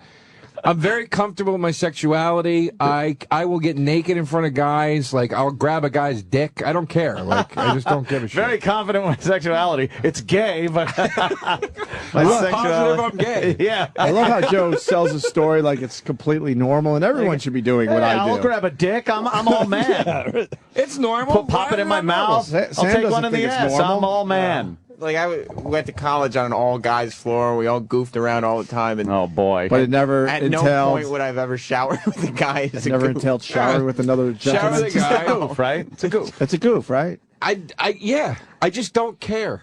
I can't explain it. If you were peeing, well, others could explain it, Joe. If you were peeing next to me, if you were peeing. I did this once with my buddy Mark. He was peeing next to me. Yeah, we were drunk. And he goes, look at my nuts, dude. And I just reached over and went like that to one to his balls. I just squeezed it. And we were laughing so fucking hard. And it was just hilarious. It's like, I don't care. Flirting. That's called flirting. That's how guys flirt with each other. Yeah. You can just grab a ball and give it a little squeeze. Yeah, I sniffed Bobby's nuts in here 2 weeks ago. I do remember that. But then there's also the tranny thing. All things considered, it's getting weird. Oh, Bailey J. It's not. Here's the thing. I'm not embarrassed of anything in any way. Of course. But it's not a. I just need to say this just to define it. It's not a tranny thing. I have a thing for one transsexual. Bailey J. Bailey. I think she's smoking. But I don't have a tranny thing. Like, I don't see transsexuals and go, ooh. There is... The cock thing is the cock thing, yeah. But there is something about Bailey J that's attractive. She's gorgeous. But it's like... But then you're like... Well, why do you keep saying she? Got a dick. I look at her as a girl. I'm just so confused by the whole thing. Huh? Confused. You think I'm not confused by it? Because you said she. I'm the one she, because you said she. That's it. But that ultimate question that comes up, would you rather... bed down with Bailey J or that fucking what's his name? Buck Angel. Or Buck Angel. Now Jesus. Buck Angel is a woman. Buck Angel has a vagina, but Buck Angel took hormones to make a man's body and face and everything. Who would you rather go down on? I'm not going to chime in on this because I don't need to get threatened by Buck Angel on Twitter again. Vagina. Yeah, you got threatened by Buck Angel. Yeah, I don't need that again. Oh, fuck that. After the last time we were fucking around, he tweeted me and he goes, you sound like an asshole when you. I heard you on the radio. You sound like an asshole. I'm watching you. Look, it's like, fuck Jesus. that shit. Christ. You fucking girl. Shut up, woman. Who the fuck needs that? I could give a shit. Woman. You got a cunt. Shut up, woman. Woman. Oh, my God. But now, yeah, what are you going to do? Bed down with that. Buck Angel, tattoos, man chest, but has a vagina. Who do you perform oral sex on? Oh, God. You have to, with the lights on. It's not fuck in the ass, like fuck Bailey in the ass, or fuck Buck in the vagina. I would blow Bailey over fucking that guy in the vagina. Whoa. I swear to God. Wow. I swear to God. Look, I'm not saying you're entirely wrong there. I'm just saying it's the Kobayashi Maru. It's the fucking the no-win scenario that Kirk had to take. You Opie can't picked win. Buck Angel though. What? Opie picked Buck Angel. I couldn't do it. So, Ant, what's the tiebreaker? No, because it's like fucking. I said a man. you have to go down on the vagina. He's the one with the vagina. All right, then you close your eyes and go. It's a vagina. But it's a man. It's if you blew a hot chick with a dick. It would be like, all right, a hot girl's wearing a strap on. Like, you could kind of get into that. No, not really. beside the pulsing life going through it, and the fucking you could pretend and the it was hot a load strip of cum that's going to come out of it. Right, yeah. Wow, that's and rough. all the pre-jizz up until that point. Aside from any of that stuff, but I've seen Bailey like with the jack off videos and stuff, and Bailey makes the girly noises and everything. It's not like if you go down on Buck, you're going to be hearing That's what I yeah, mean. that's good. Like it just there's no good answer here. Is what it is. You reach up to grab a tit, and it's just It's pectoral. just fucking hair and No, pecs. we didn't say you had to reach up for anything. No, you we gotta said, what do you go fucking down work- on? you So gotta go down work on the it. vagina. You got to sell it. Oh, Yeah. Put your Look, palm on their stomach. he looks Except happy. he's got like a. he is a happy-looking guy, man. as far as oral goes, as far as oral on me, I think I would go with Bailey. I'm Well, yeah, saying I Bailey. mean- Okay. Yeah, me too. Because I don't want the man face on me. Bailey's got a girly face. That's it. Now, as far as oral on either one of them, You have to. I Wait, oral on either one of who? like who would you perform oral on, the vagina or the penis? Now, you've already said that the penis. I thought that's what you were just saying. No, I was saying as far as them giving me a blowjob, I would go with Bailey, Well, even though. of course, that's a Not- no-brainer. it's not a you don't want to no-brainer. feel like goatee on your balls, Ant? Look, Of course you go with Bailey. it's not a no-brainer. There are a lot of guys that would not get a blowjob from what But I'm amounts saying to a you're- person with a penis. I get that, but what I'm saying is if you had to pick between two people, whether you're for it or against it, obviously you're going to pick the girl. Not is my obviously. point. Technically, it is a girl. That Buck Angel is a woman. But it wouldn't. Nothing in your head. Whoa! Nothing in your head would let you say she's a woman. Is my point. Right. It's a guy, Oh, God. dude. It's a guy. She's a guy. Jesus. It's the weirdest. If she guy with came a up to me, vagina. if she came up to me and was like, if like I ran into her and she was like, "Motherfucker," remember yeah, me? I'd yeah, be fucking I'd be scared. Right. It's a fucking dude. Can't even kick him in the nuts either. That's all pussy down there. So you got to pick which one you perform oral sex on. I don't want to give a blowjob. Or But I don't want to suck a dick. You go vagina. You got vagina. That's as a heterosexual guy, that's the safe answer. I know that. But it's very And conflicting. you put your hands behind your back, no, he's got. so you don't touch pecs by accident. He's gotta get as you're off. licking the vagina. He's got to get off. Who? Whoever you're performing on it, you have to do it to completion. Man. And dare I say it? I say it? And I might be really wrong. Oh boy, Joe. But I mean, it's. think before you speak, please. I would only assume that after you've gone through this transition, Yeah. the vagina is not gonna taste like a regular vagina. Oh, you're There's thinking gonna it's be kind of a manly thing. You're I'm so not afraid saying- of It's Buck Angel. probably- You're scared to say It's anything. probably like You're afraid of a girl. it's probably like licking an apricot at that point. What a dried apricot. Yeah, just cut in half. when he threatened. I have a bit about this, so I'm just quoting it, but I don't want to. I'm not trying to slip material in, but this is true. We like when you slip material in. It's fine. when If I- it works, it works. Who gives a fuck? Hey, Go ahead. when I got that tweet from him, I got all freaked out, and I called. But Bailey J knows him, so I called her, and I was like, "Buck Angel, he threatened me last night on Twitter," and I just was like freaked out by it. And I told Jay Moore the whole story, and he started laughing really hard. And I go, "What the fuck is so funny?" And he goes, "Dude, you were so freaked out about getting beat up by the man with the pussy that you called the chick has a cock." Yeah, that's really fucked up. Listen, Fucking hilarious. And Now- hasn't now- said though. I want to go back to something you said, Ant, because What about fucking them in the ass? Big Doug Brown on the Twitter. Yeah. And this is a good point. I wish we thought of this when we were talking about it. Ant could screw a girl with her throat cut, meaning a lot of blood all over the fucking place. Girl in her period. Jesus. Well, that's how he put it. Oh, okay. But don't let her have a booger hanging. Boogers are gross. Well, that's true. Boogers are gross. You're freaked out by boogers, but if a girl's just bleeding a lot while you're having sex with her, you're fine with that. Well, I don't want her gushing like fucking, a But beheading. you said you don't care if the blood's down your Well, I don't. thighs It's and smeared. all It's that. not a puddle. The blood doesn't puddle. It just smears all over the place. But I understand this guy's That's all. logic. That's all. But a booger will freak grossed you the out. fuck out. I'm more grossed out by boogers and snot than I am blood. Mm-hmm. But see, was that Bailey? Oh man. That's not even a good picture of Bailey right there. Well, still, that's what you would That's have the to cock. suck. Oh God. Okay, you got the cock pick. So then what? You reach up and grab the boobs, and then what happens? Suck that dick. Yeah. I'd get all in there. I'd lick the balls. And it's not gay because you're squeezing the boobs? Maybe it's a little gay. You know how fucked I don't know, to be Joe, honest with you. I got to be honest with you. Yeah. Do you know how fucked up you'd be after you did that and Bailey comes in your fucking mouth? and you would be like, oh, God, maybe I don't know if that was didn't cool. say I wanted her to come in my mouth. And you got to swallow. Bailey has to. And you got to swallow. Well, you would just give Bailey a blowjob and be like, I hope you liked it. You're a guy. You know what that's like. Bailey's got to come. I've never had a problem with a girl that doesn't swallow. No, not swallow, I know. But or in the mouth. I've never had a Bailey's problem with gotta that. come. So where would you let Bailey come? Your face? On my tits. On your tits. Oh, my God. This is just some fucking abstract. I have no idea who's man, who's woman. Oh, you know what? We should play the video of the cop getting caught jerking off in his car. Hey, This is a big there's one a tie-in. today. It is a tie-in. It And then was we on gotta- his dash cam? I think so. I'll be completely honest. I heard about bad. this. I have not seen it yet. But everyone's I tweeting haven't seen about it it either. and talking about it. And also, we got to take a quick break before Ricky Gervais. So, not to interrupt the flow, but we got to do our shit. Mm-hmm. Is this the video? Trying to find the right one. Oh, boy. He's trying to find the right one. Remember, it's Sam. This is going to be a big problem. Everything's been fine so far today. Well, you got to put cop caught jerking off. Right? Yeah, or else then it's just like, yeah, this cop is a real jerk-off.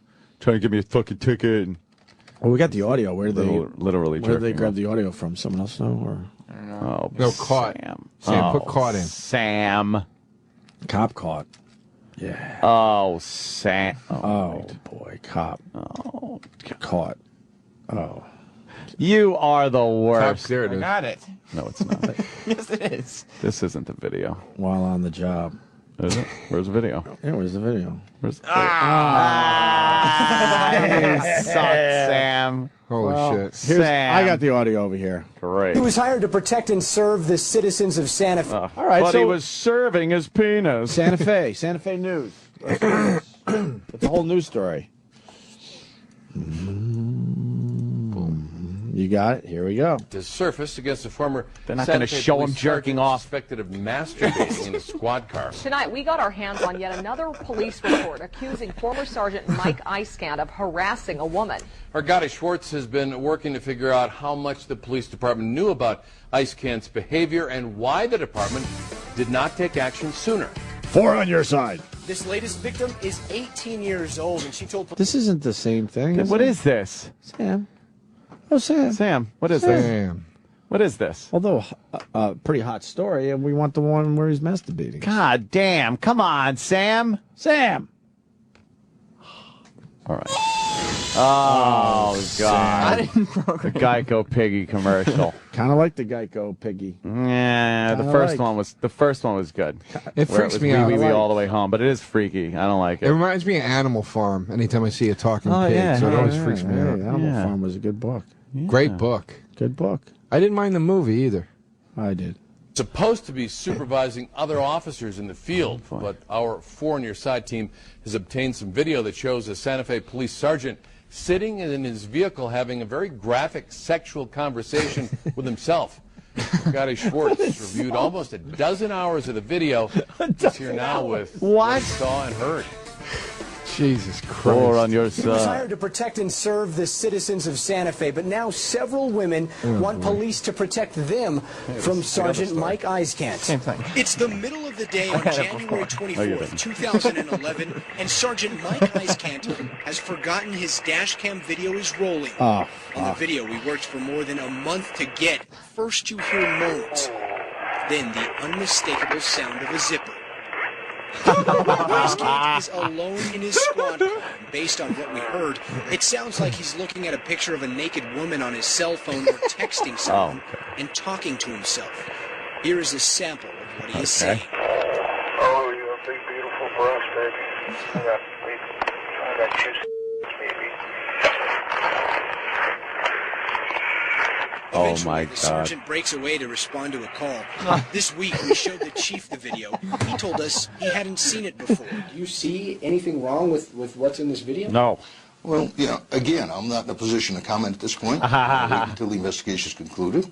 And if that's the case, obviously, I have no authority to discipline Sergeant Icecan at this point. He's no longer here. Even though the chief and internal affairs knew about the tape and knew Icecan was being investigated for several crimes, he was never put on leave and never suspended. This week, he was found guilty of harassing women, stalking women, stealing marijuana, and using a criminal database to run people's information.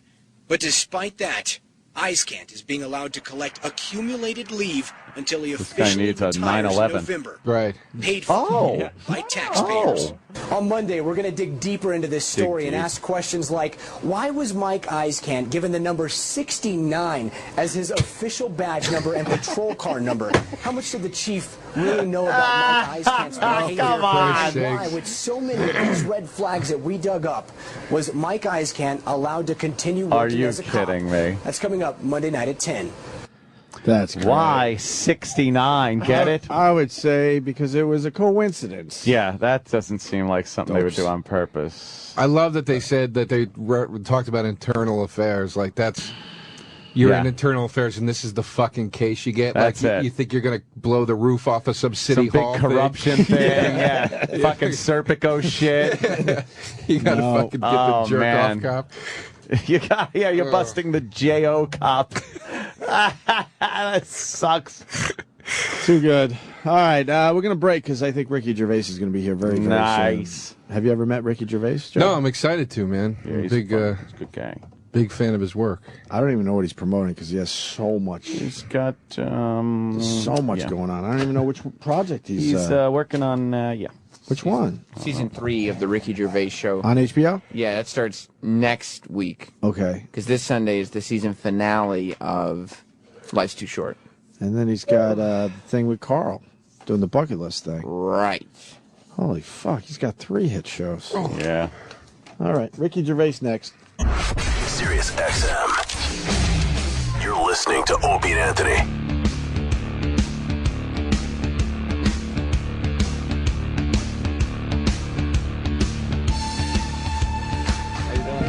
Perfect timing. Suddenly CNN now. Yeah. What, you got to get your facts right. Well, yeah, we do. Suddenly, yeah. we got them all represented. We got MSNBC, CNN, Fox. Yes, we're not biased here. No, we're fair and balanced. We're fair and balanced across the board. And we lean forward, and we do all those things that all the networks we say actually do. goof on all of them.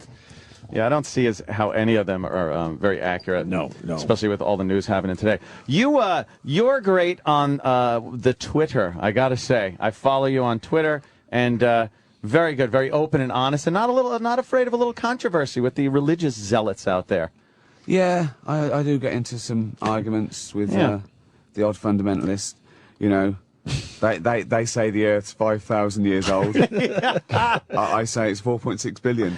It's a difference of opinion. You know, who knows? Yeah. Who knows? Well, scientists do. Carbon dating pretty much tells us, but yeah, you know. You can have your own opinions, but you can't have your own facts. It's very hard to argue with anybody because you're not changing anyone's opinion. There's no point. And the other thing is there's so many spoofs of fundamentalism like that, which you literally cannot tell the difference.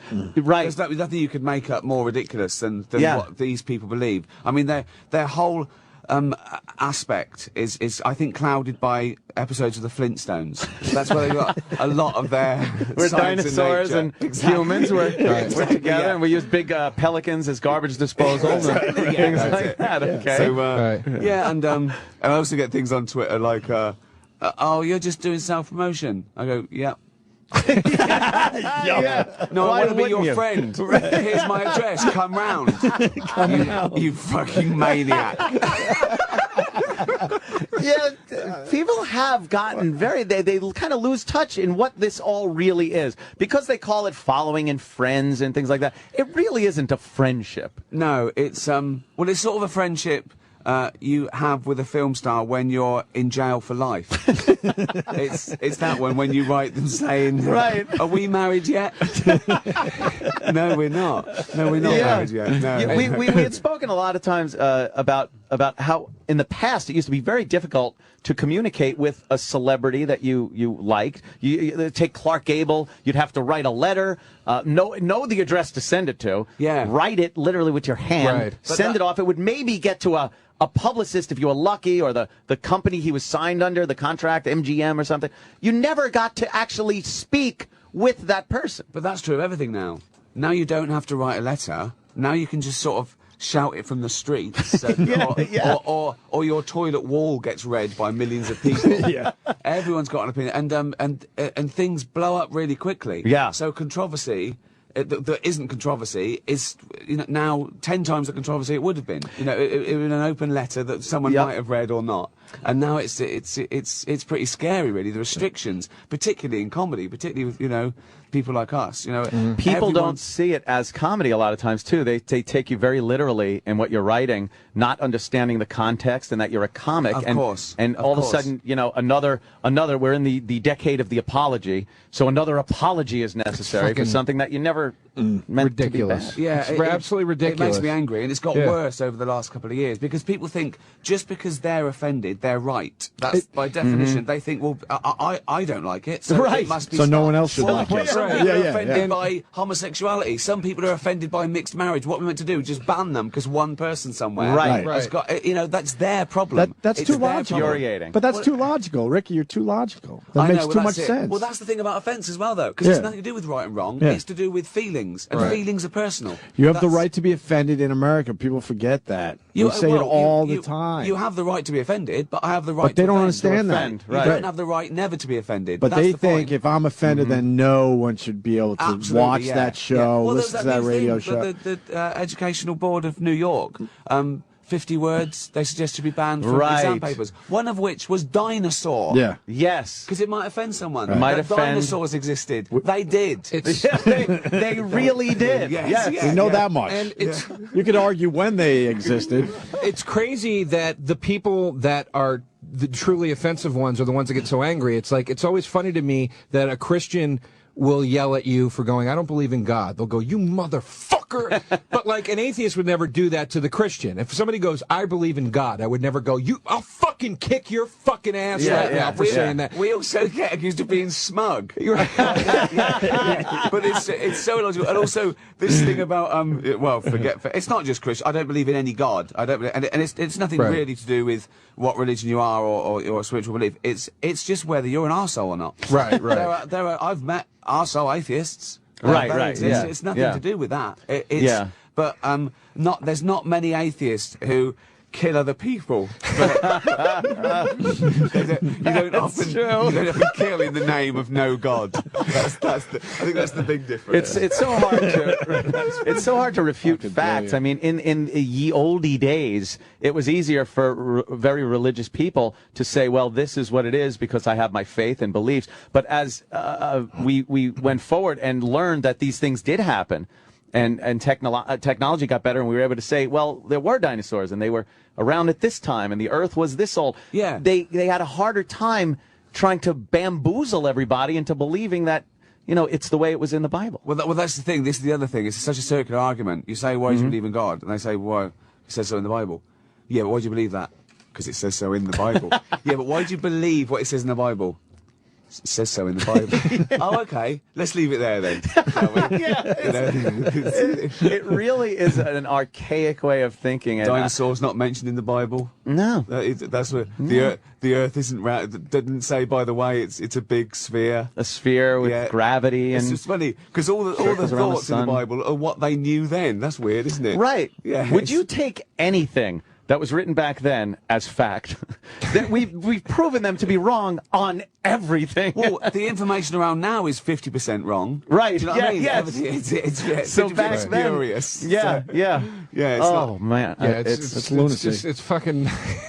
It is. It's absolutely. It's. I just watched this thing about quantum physics. Where they braggart. You're on the wrong fucking radio show. Oh God! Why don't you get out of here? Trying to impress Ricky. He didn't say he understood it. He just saw flashing. There were some flashing lights. Pretty colors. Yeah, there's a round thing, and it got bigger, and then it got so small you could hardly see it. And they reckon it's the smallest thing ever. What? Joe, what do you know about quantum physics? Nothing. Okay, so Ricky's right?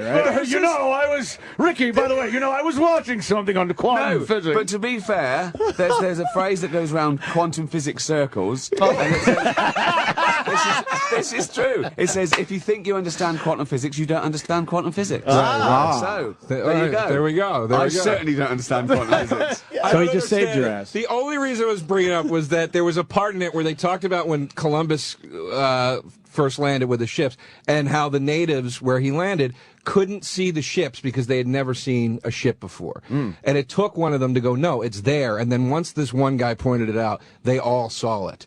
And at the beginning of the story, I had a reason for telling it. And I can't remember how it ties into what we're talking about.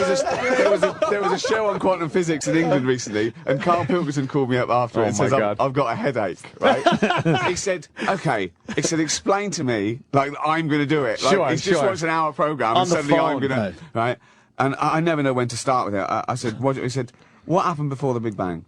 I went, nothing. He went, there must have been something. I said, there wasn't. I said, all matter that exists was in an infinitely small space, smaller than the size of an atom, okay, and it expanded and created space. He went, what did it expand into? I said, nothing. There wasn't even space for it to expand. He's going, he said, there's always been space. That was it. That was his statement. That was his I kind of agree with that. Yeah. It had to be something there. It's tough. It's tough to wrap your head around it. Trying to get him to understand that is bizarre, because his understanding of anything in the world in front of him is just amazing. It is amazing. It's a take on something that I've never seen. Just explaining evolution to him is a joy. I've tried it many, many times. I love his take on animals. His animals are great. I remember he was talking about the slug. The slug, yeah. He doesn't understand the slug. Well, I said, the slug is as evolved as us. Yeah. He went, rubbish. He said, I've coughed up more complicated creatures. He's brilliant with what he says. He really is brilliant. Does Carl do press? Sorry? We want him to be on the show. He doesn't do press or nothing. Of it. I've got to do a couple of things. Does he realize how famous he is? You made him extremely famous. No, he doesn't. He thinks people just point and laugh because he's got a perfectly round head. It's just perfect Charlie Brown round head. Yeah. Can't get enough of him. I was explaining, everyone uses the model of the giraffe. A creature like a giraffe was born with a slightly longer neck. It could reach more leaves. It could pass on its genetic material for longer. It was more successful then, etc. He went, but why did they evolve a long neck to reach the leaves? He said, why didn't they just learn to build a ladder? And I couldn't answer it. I went, yeah, good point. It's a good point. It's, But why did that animal feel like it had to have a long neck? Well, it's got to get the leaves that the other ones can't get. The other animals just found leaves close by to the ground. They're smaller. Like the giraffe is a little big, so it's got to get. The other animals will eat everything on the bottom. There's no will to evolution. Animals aren't sitting around going, I wish I evolved. They're either selected or they're not. It's a billion years of sorted it out for us. You don't need to worry about it. Maybe something went wrong, though, because they're the only animal with the long neck. But that's things like some of the fundamentalists, they say things like, well, if we evolved from apes, we didn't evolve from apes, we shared an ancestry, rather like cousins have the same grandparents. If we evolved from apes, why are there still apes around? I go, well, if he made us from dust, why is there still dust around? There's no. I mean, it's just. It's great to watch, though. Your take on things are great, and when I watch on Twitter, when you get into a little spat with some people, your take on it is very good. You come off as somebody who's very educated on these things, and is it from reading a lot, or you watch a lot of TV? Because nowadays you can get a hell of an education just watching like Smithsonian and Discovery. I'd say TV certainly in my younger years was probably 50% of my education. Really? Yeah. I could read early, and that's sort of a lost art to me now. As soon as I finished college, I thought I'd never have to read again. But not even that it's a pleasure in any way, shape, or form. No, I watched. My world was TV. Sitting in front of the TV, and I watched nature programs and science programs and those sort of things, and trash TV as well, which I still do. Yeah, it's a good balance, and then you find you're pretty well informed on a lot of things. I think TV's great, and particularly things like in England we have BBC, which is government funded, which means they can make shows that no one watch that are brilliant, and that's what's great about it. They've got BBC4, which is arts and and science and everything, and I might be the only one watching it that night. But do you know what I mean? I don't want to take it away from me. Right, don't take it away. It doesn't. Just not all about ratings. It's not all about dumbing down. It's not all about seeing another pop star. We don't need, you know. Yes. I applaud things like that. Well, you're very well. You've already stated very well educated, but it's like that's what I like about your stand-up so much too. Is that you do these bits and you translate it to a very common audience. You know what I mean? You could watch your special and you go into all these places with very high concept stuff, but it never feels like he's talking down to me or he's making me feel left out that I don't know this. Well, I think that's you have to take big, broad brushstrokes with anything. If anything, you're dealing with anything slightly academic. It's no good explaining something and then hoping you'll get a joke out of it. It's got to be quite broad, and I think it's important that you at least know the truth in any field of comedy, even if you're doing something political or moral or scientific. I think you have to know the truth before you can start screwing with it. Do you know what I mean? Yeah. We used to have this guy in England called Les Dawson who used to play the piano, and he used to put in bum notes. But you had to know the tune to know, and it was so funny. Oh wow, to know if it was wrong, right? Just exactly, yeah. So it was just, I think it's rather like that. So every time he plays a bad note, that he did it was sort of quite smugly, thinking that you knew it was bad, just slightly off. It would just make you laugh because you knew it was wrong. And that's what comedy is, isn't it? It's the surprise. It's sort of you know where they've gone wrong. You know where the comedian's gone wrong. Right. So I prefer that to comedy where you're outwitting the world. People are swaggering, going out saying why they're the... There's no they know a little more than you do. Yeah, exactly. Just a little more than you. Yeah. Are you happy with how busy you are these days? Because I know when we've talked to you in the past, you were kind of working on a project, or you just come off of a project or something. But you're all over the place now. Are you happy with that? Do you have enough time still for yourself? It's fun, and Winston Churchill said, if you find a job you really love, you'll never work again. And that's what it feels like. This is fun. I mean, you guys, you're sitting down. We bitch every day, but of course, in the end, it's a great gig. But, you know, my dad was a labourer. Yeah, I know. My dad was a labourer. You got to remind yourself He of worked till he was 70. He used to get up at 5:30, and he carried bricks around. Right. We mustn't complain. I know. Exactly. You really are We're right. not allowed. I remember working before radio. I worked in construction. Jobs. I did construction. It sucked. It was not fun. Yeah. I mean, some of the guys on the job were fun. It was, things like that. We joked around, but the bottom line was houses had to be built. Yeah, exactly. But exactly. Coming in here, it's like, all right, it's early in the morning. Can you tell me what houses you built so I don't buy one? Don't. Believe me, I have a nightmare. I used to put in air conditioning and heating in central air in office buildings and homes. And I used to take these powder-actuated fasteners. It's a bullet that loads into a gun where nails then stick into cement. And I would put these hangers up for these giant air conditioning units that would be hanging above hung ceilings like this in offices. And I wasn't sure if the nail really caught well. I'm still waiting for one of these to crush somebody. That's just and for me, 20 years later, to get sued because they have some paperwork I signed where I was the guy that hung this, and someone got crushed. I swear, I still think about it because I really wasn't everyone good. listening now in offices is just looking up. Look up right now. There's a lot of machinery that a drunk put in at some point. God. It's unbelievable. It's like, dude, people get mad. Like, I'll get mad when the train's late and be like, what the fuck? And then, but when I step back and think of all the morons that are running all these systems, I'm like, it's a miracle the fucking train comes that at it even all. runs. Yeah. That it comes at all, because they put people like me and you in jobs like that, and you're just like, well, whatever. But I like it as well when a train's delayed and it says, sorry, we're delayed, a person threw themselves and died on the track. And people still go, oh, just scrape it. Oh, come on. Very self-concerned we are. I'm going to be late. How long is this going to take? I saw this Vox Pop in England. It was about how they're going to have to slow the trains down for safety. There's been a few crashes, right? And they're going to slow them down. And of course, they asked the man on the street. Why do they ask the man on the street now? I don't care about the man on the street. That's who's in charge, right? And so they went out and they were saying, well, it's terrible because it only takes me an hour and a half to go to work, and that's going to take 2 hours, and that's 4 hours. Yeah, it's awful. Yeah. And one bloke said, well, it's better to arrive late than dead. Who arrives dead? Where's this guy that's sitting at his desk and they're going, Bob's in early. I'm in early, but I'm dead. And they go, oh no, it's much better to arrive. I'd rather you're a bit late, Bob, than dead, because you're no good to me now. You know, man on the street. Don't ask the man on the street. They are good. Oh my God. We have a guy who's very mad because he says atheists have killed a ton of people. What? Oh, is this the Hitler was an atheist? Oh God. Okay, one Hitler was an atheist. Well, that's one. Let's find out. Okay. Ben in Virginia. Ben. Oh, I've got my headphones on. Oh. Go ahead, Ben, real fast.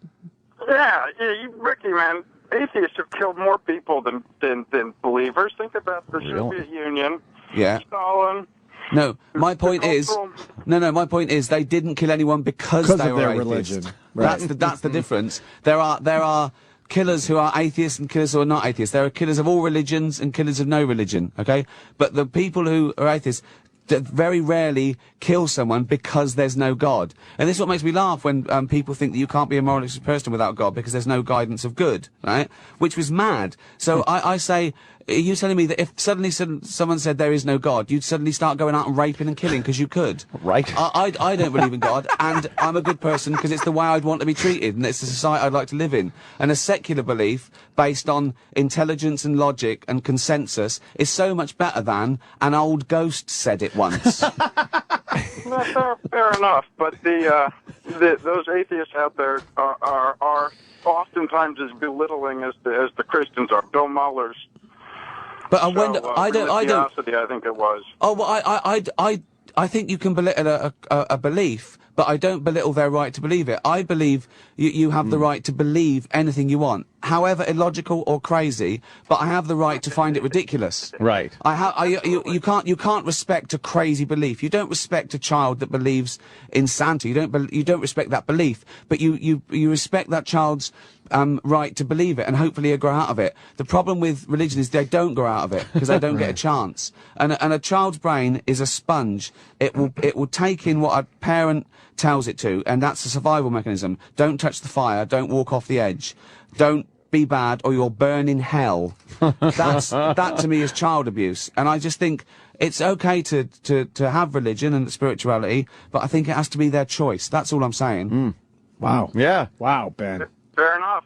That is fair Ben. enough. Fair enough. Hey, Ricky, why do you think you have such a huge fan base thinking how you do as far as religion goes? Because that topic, as you can see, pisses off a lot of people. But I don't know why. By just being honest with it? I don't think. All I'm saying is I don't believe in God. I don't believe in any God. Right. You know, there are about 2,700 deities over the past 4,000 or 5,000 years of civilization. Right. Okay. So when a Christian says, I don't believe in their God, basically, I believe in one less God than them. That's exactly it. Yeah.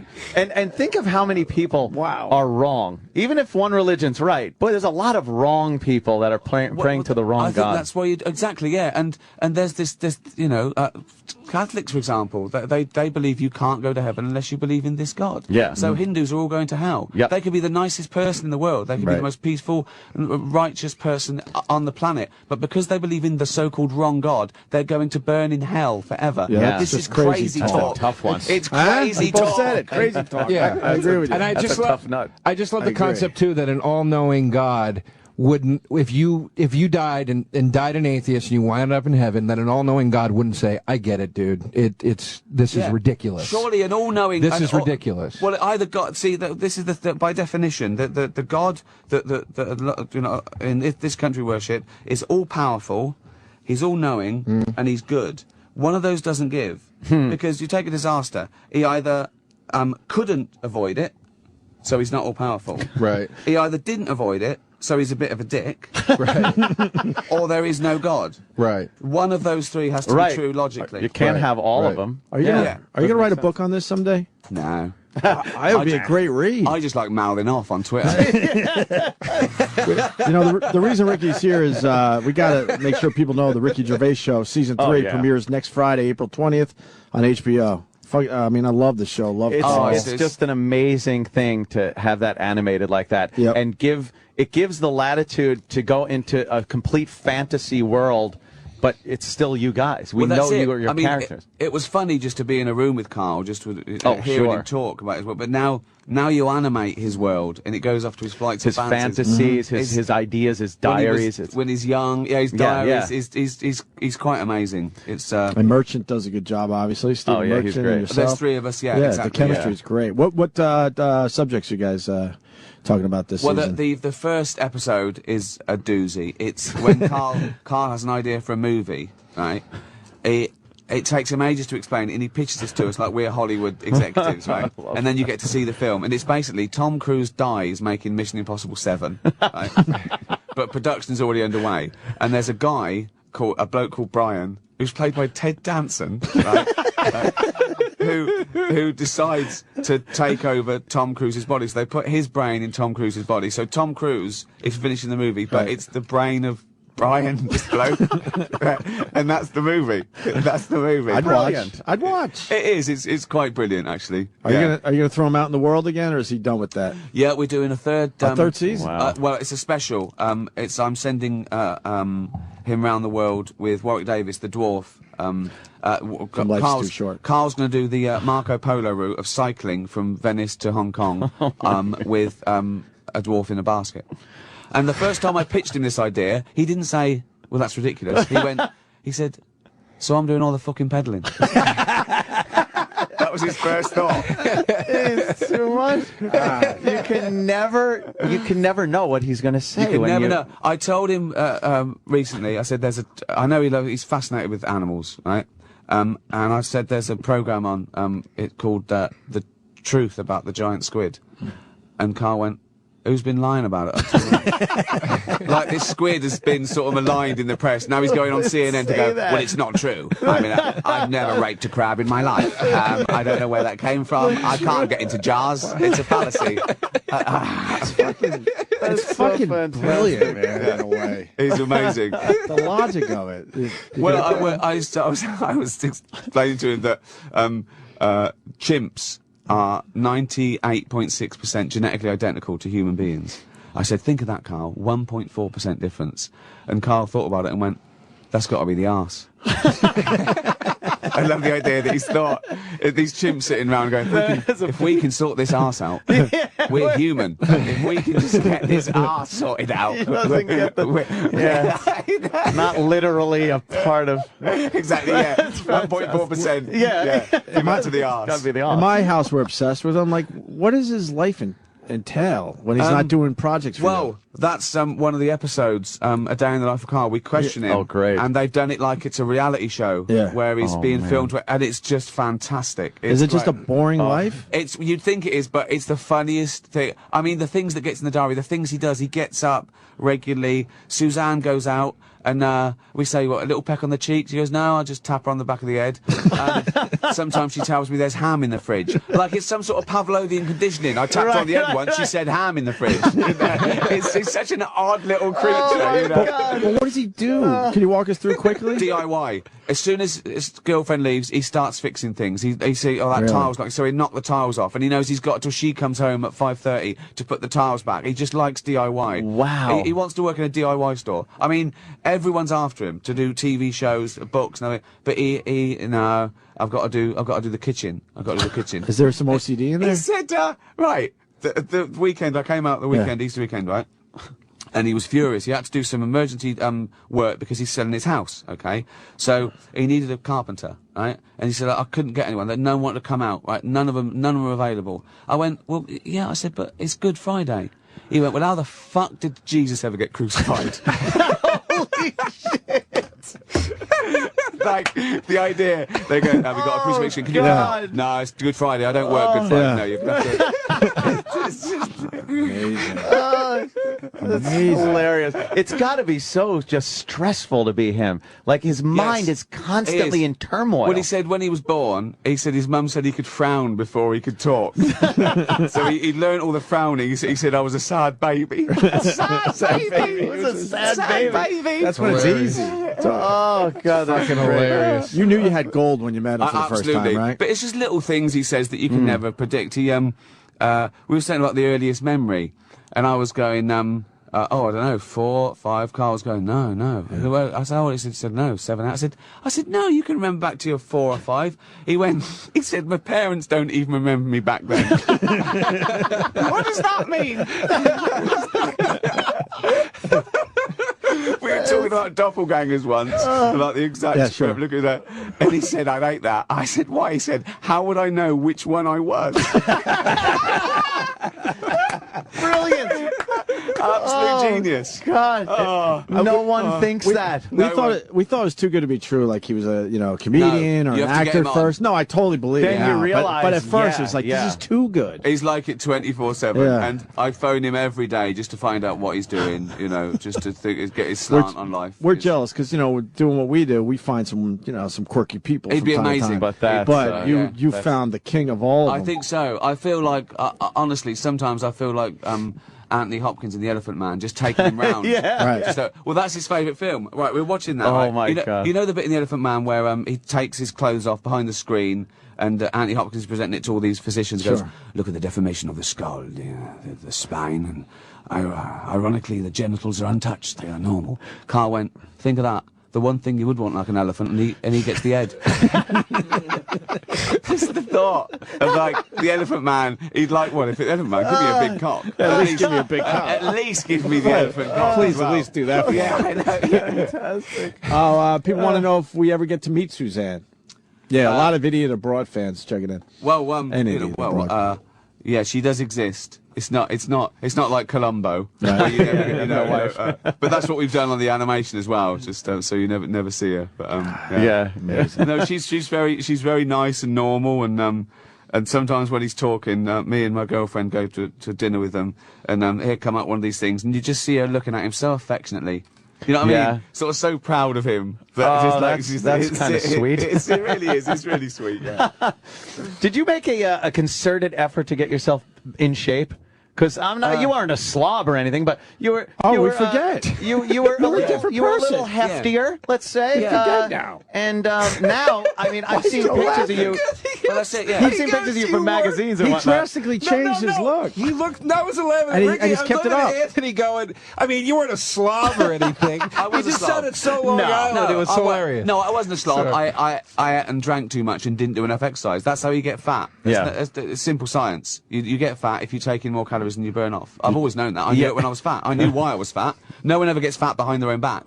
No one ever starts eating and goes, what happened? Yeah, if you go up to a guy and he's surrounded by pies and you say, Frank, you know what's making you fat? He doesn't say, is it all the jogging? He knows. So, you know why you're doing it. And I just upped the exercise. Was there a reason? Did you have to say, oh, this is why I'm eating more than I should and not exercising? Christmas, I was 48, I had 11 sausages and I was in a sweat and I was saying to Jane, I'm going to have a heart attack. Oh, Jesus. And I thought, right, that's it. I mean, life's really good at the moment. I don't want to just that would suck. Oh, man.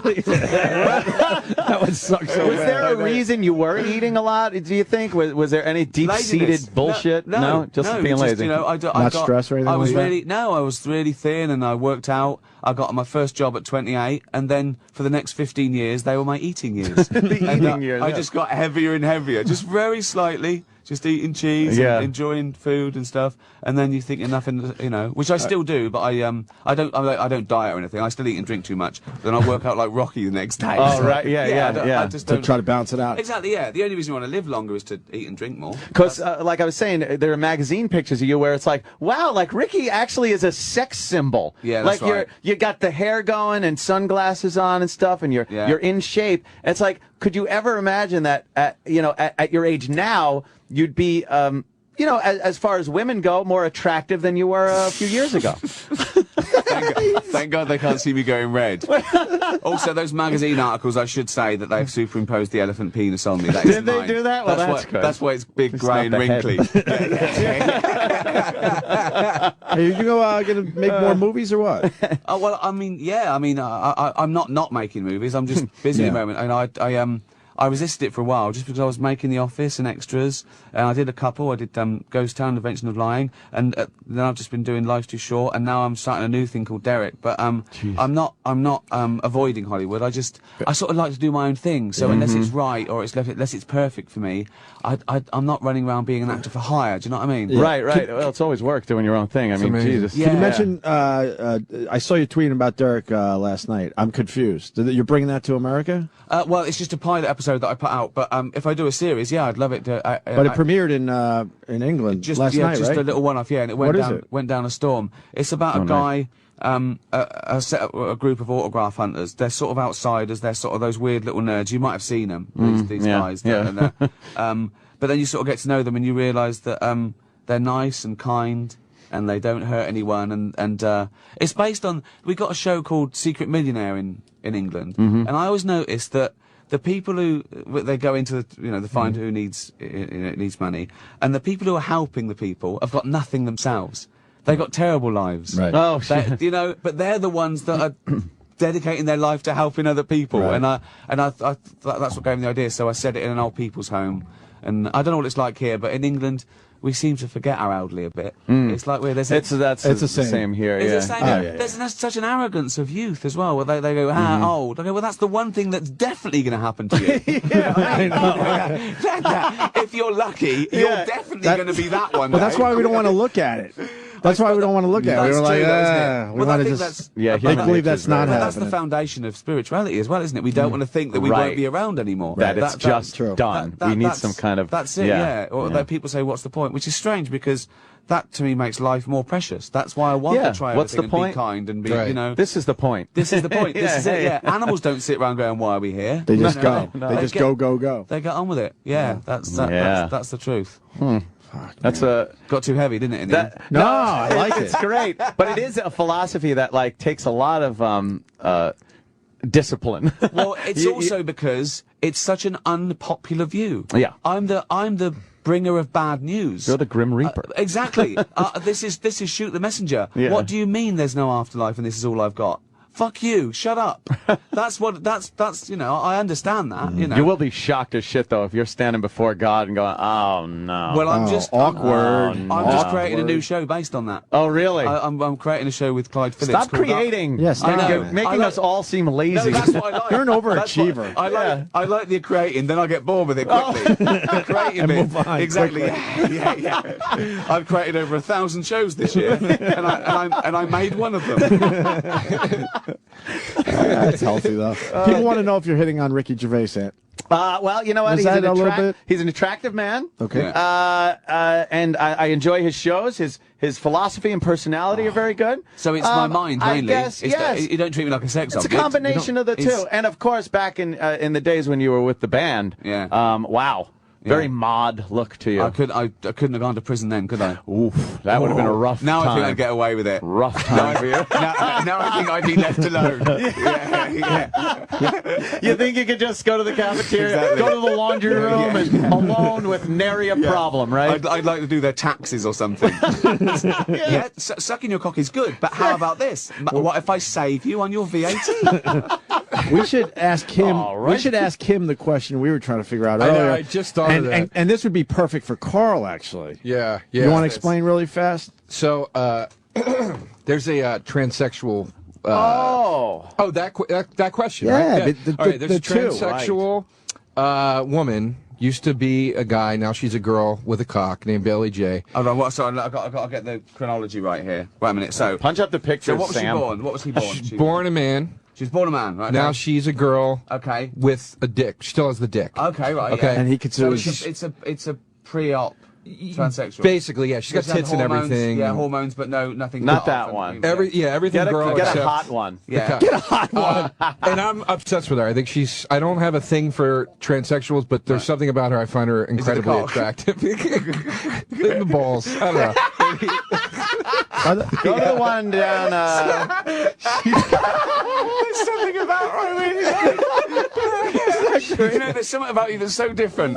It's like I'm tired of these girls with vaginas. I need something different. These vagina girls, as I call them. All right. But you, honey, you've got something. You've got something special.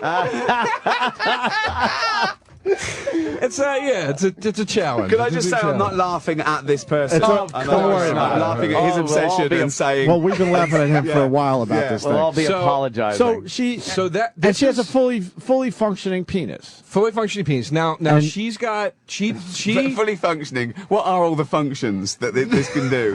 It's like buying a car. Joe, go ahead. Well, explain. You can urinate. Explain. Well, that's something we talked about earlier because hold on a second. So she's got a polar opposite now named Buck Angel. That's Bailey. This is Bailey. Buck Angel. Right. Now this is Buck Angel. So hold on, what's that? So hold on. This is Bailey J. That has a penis. That has a penis. That's a boy. That was a born he. What do I call it? Yeah. What does it want? Chick with a dick. She's a chick with a dick. She doesn't want to be called chick with a dick. Just she. I think she does. I think she likes she. What's her name? Bailey. Bailey. So that's Bailey. a girl. So she's Yes. saying I'm a woman now. Yes. Okay, but I've got a dick. But has Right. a penis Okay, and fine. testicle. That works. To each their own. Yes. Okay. Yes. This is their Buck. own. Or did she? No, it's hers. She kept it from before. Okay. Now okay, this is fine. Buck Angel, And who. he's a man. Well, But Buck was born a woman and still has complete women parts, vagina, Okay, everything. That's a woman. Okay. Well- Yeah. And tattoos. Right, Okay, but yeah, I've got it. he still has his vagina. Yeah. Okay. She was right. born she was a model even. Do you have a When she was a vagina female. picture of Buck Angel? I know. It's all right. You don't need to. It's fine. It's fine. Come on, It's fine. you shared a lot with us. We want to Sure. share back. You Yeah. have your dumb safety on, I think. Whose on your computer search. is that? All right, that's Okay. Oh my goodness. Oh my god. yeah, exactly. Yeah. Okay, so Not making okay. fun. We're just kind of amazed. Yeah, very amazed. Because Buck Angel threatens people. Well, Threaten Joe. We've discussed this on the show before about what would you rather do: have sex with Buck Angel in his vagina or suck Billy J's dick? That's the question for you today, Ricky. now Ricky, It's the newlywed game.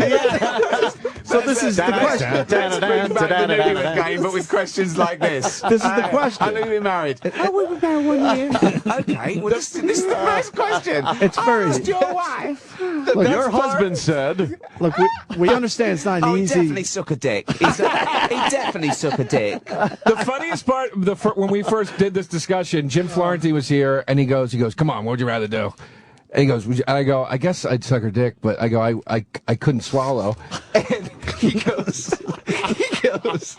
Florentine Ricky's goes, too big of a star for this. don't I think he might be too big of a star. So hold on. So it's a girl who's pretending to be a man. Yeah. yeah. So Oh, it's a man. It's a man. That's a man, but Oh, a God. woman. So woman would you man. rather? I don't know. I don't know. I know I'm taking it more seriously than you should. No, we all took it very seriously. No, we like the serious angle of this. It's very confusing. I was saying it is absolutely one. the Kobayashi Maru. See, hold on. The other From thing Star is, Trek. Is it the event that's terror or the rest of your life? That's the other thing. Yeah, because you do then have to live. Well, I have my answer. I have my answer. I would, and this is when I got threatened with when I said this about Buck Angel. All right, this be is when careful. I got Be careful. the threatening tweet. Right. I said I could not get an erection for this man with the vagina. No, you're going down on the person. Yeah, no, Jesus. I would. No, I'm going girl cock all the fucking way. I go guy. Sorry that I felt the need to go like this But as I said it too. I said I apologize. That was go guy with the vagina. Close your eyes. Oh, there you But go. Close your I was eyes. thinking that. But you're punch that gonna one feel up. male thighs around your head. Oh, that's it. Oh, really? All right, there's what you're talking. It is a woman. All right, wait. All right, there's what you're Ricky, talking that's about. that's what Joe's talking Now, about. Joe, you would do that. Oh, come on. That's not only a dick, that's the biggest dick in the world. That's just ridiculous. That's just rubbing salt in the wound. That's not... Oh, God. There's your choices. There's your choices, Rick. Come on, Ricky. A B. Come on. That's terrible. Yeah, A or B, Ricky. A or B. Oh, that is awful when you put it honestly, like that. No. Would you like us to take a picture of this? Because know what I would really It's a want? no-win scenario. I want Carl to answer this question. Oh, man. Yeah. This is the ultimate question for Carl, I think. Okay. Do you mind if I don't take a picture? Of Yeah. I'll just describe it to him because I'll tell you now, I will never forget that as long as I live. Yeah. But Joe DeRosa, you're totally fine with that. Joe goes with B. I go with A. I'm going B. And what are you going? A or B? I'm going without an answer. You have to answer. I'm taking the smart You route. have to You are answer. going to choke on that. Yeah, you're really going to have a hard time. You have to answer it. Well, When this you're is- eye to eye with that thing, Joe, you'd back out. I think if you really pretended, it would just be like she was wearing a strap on.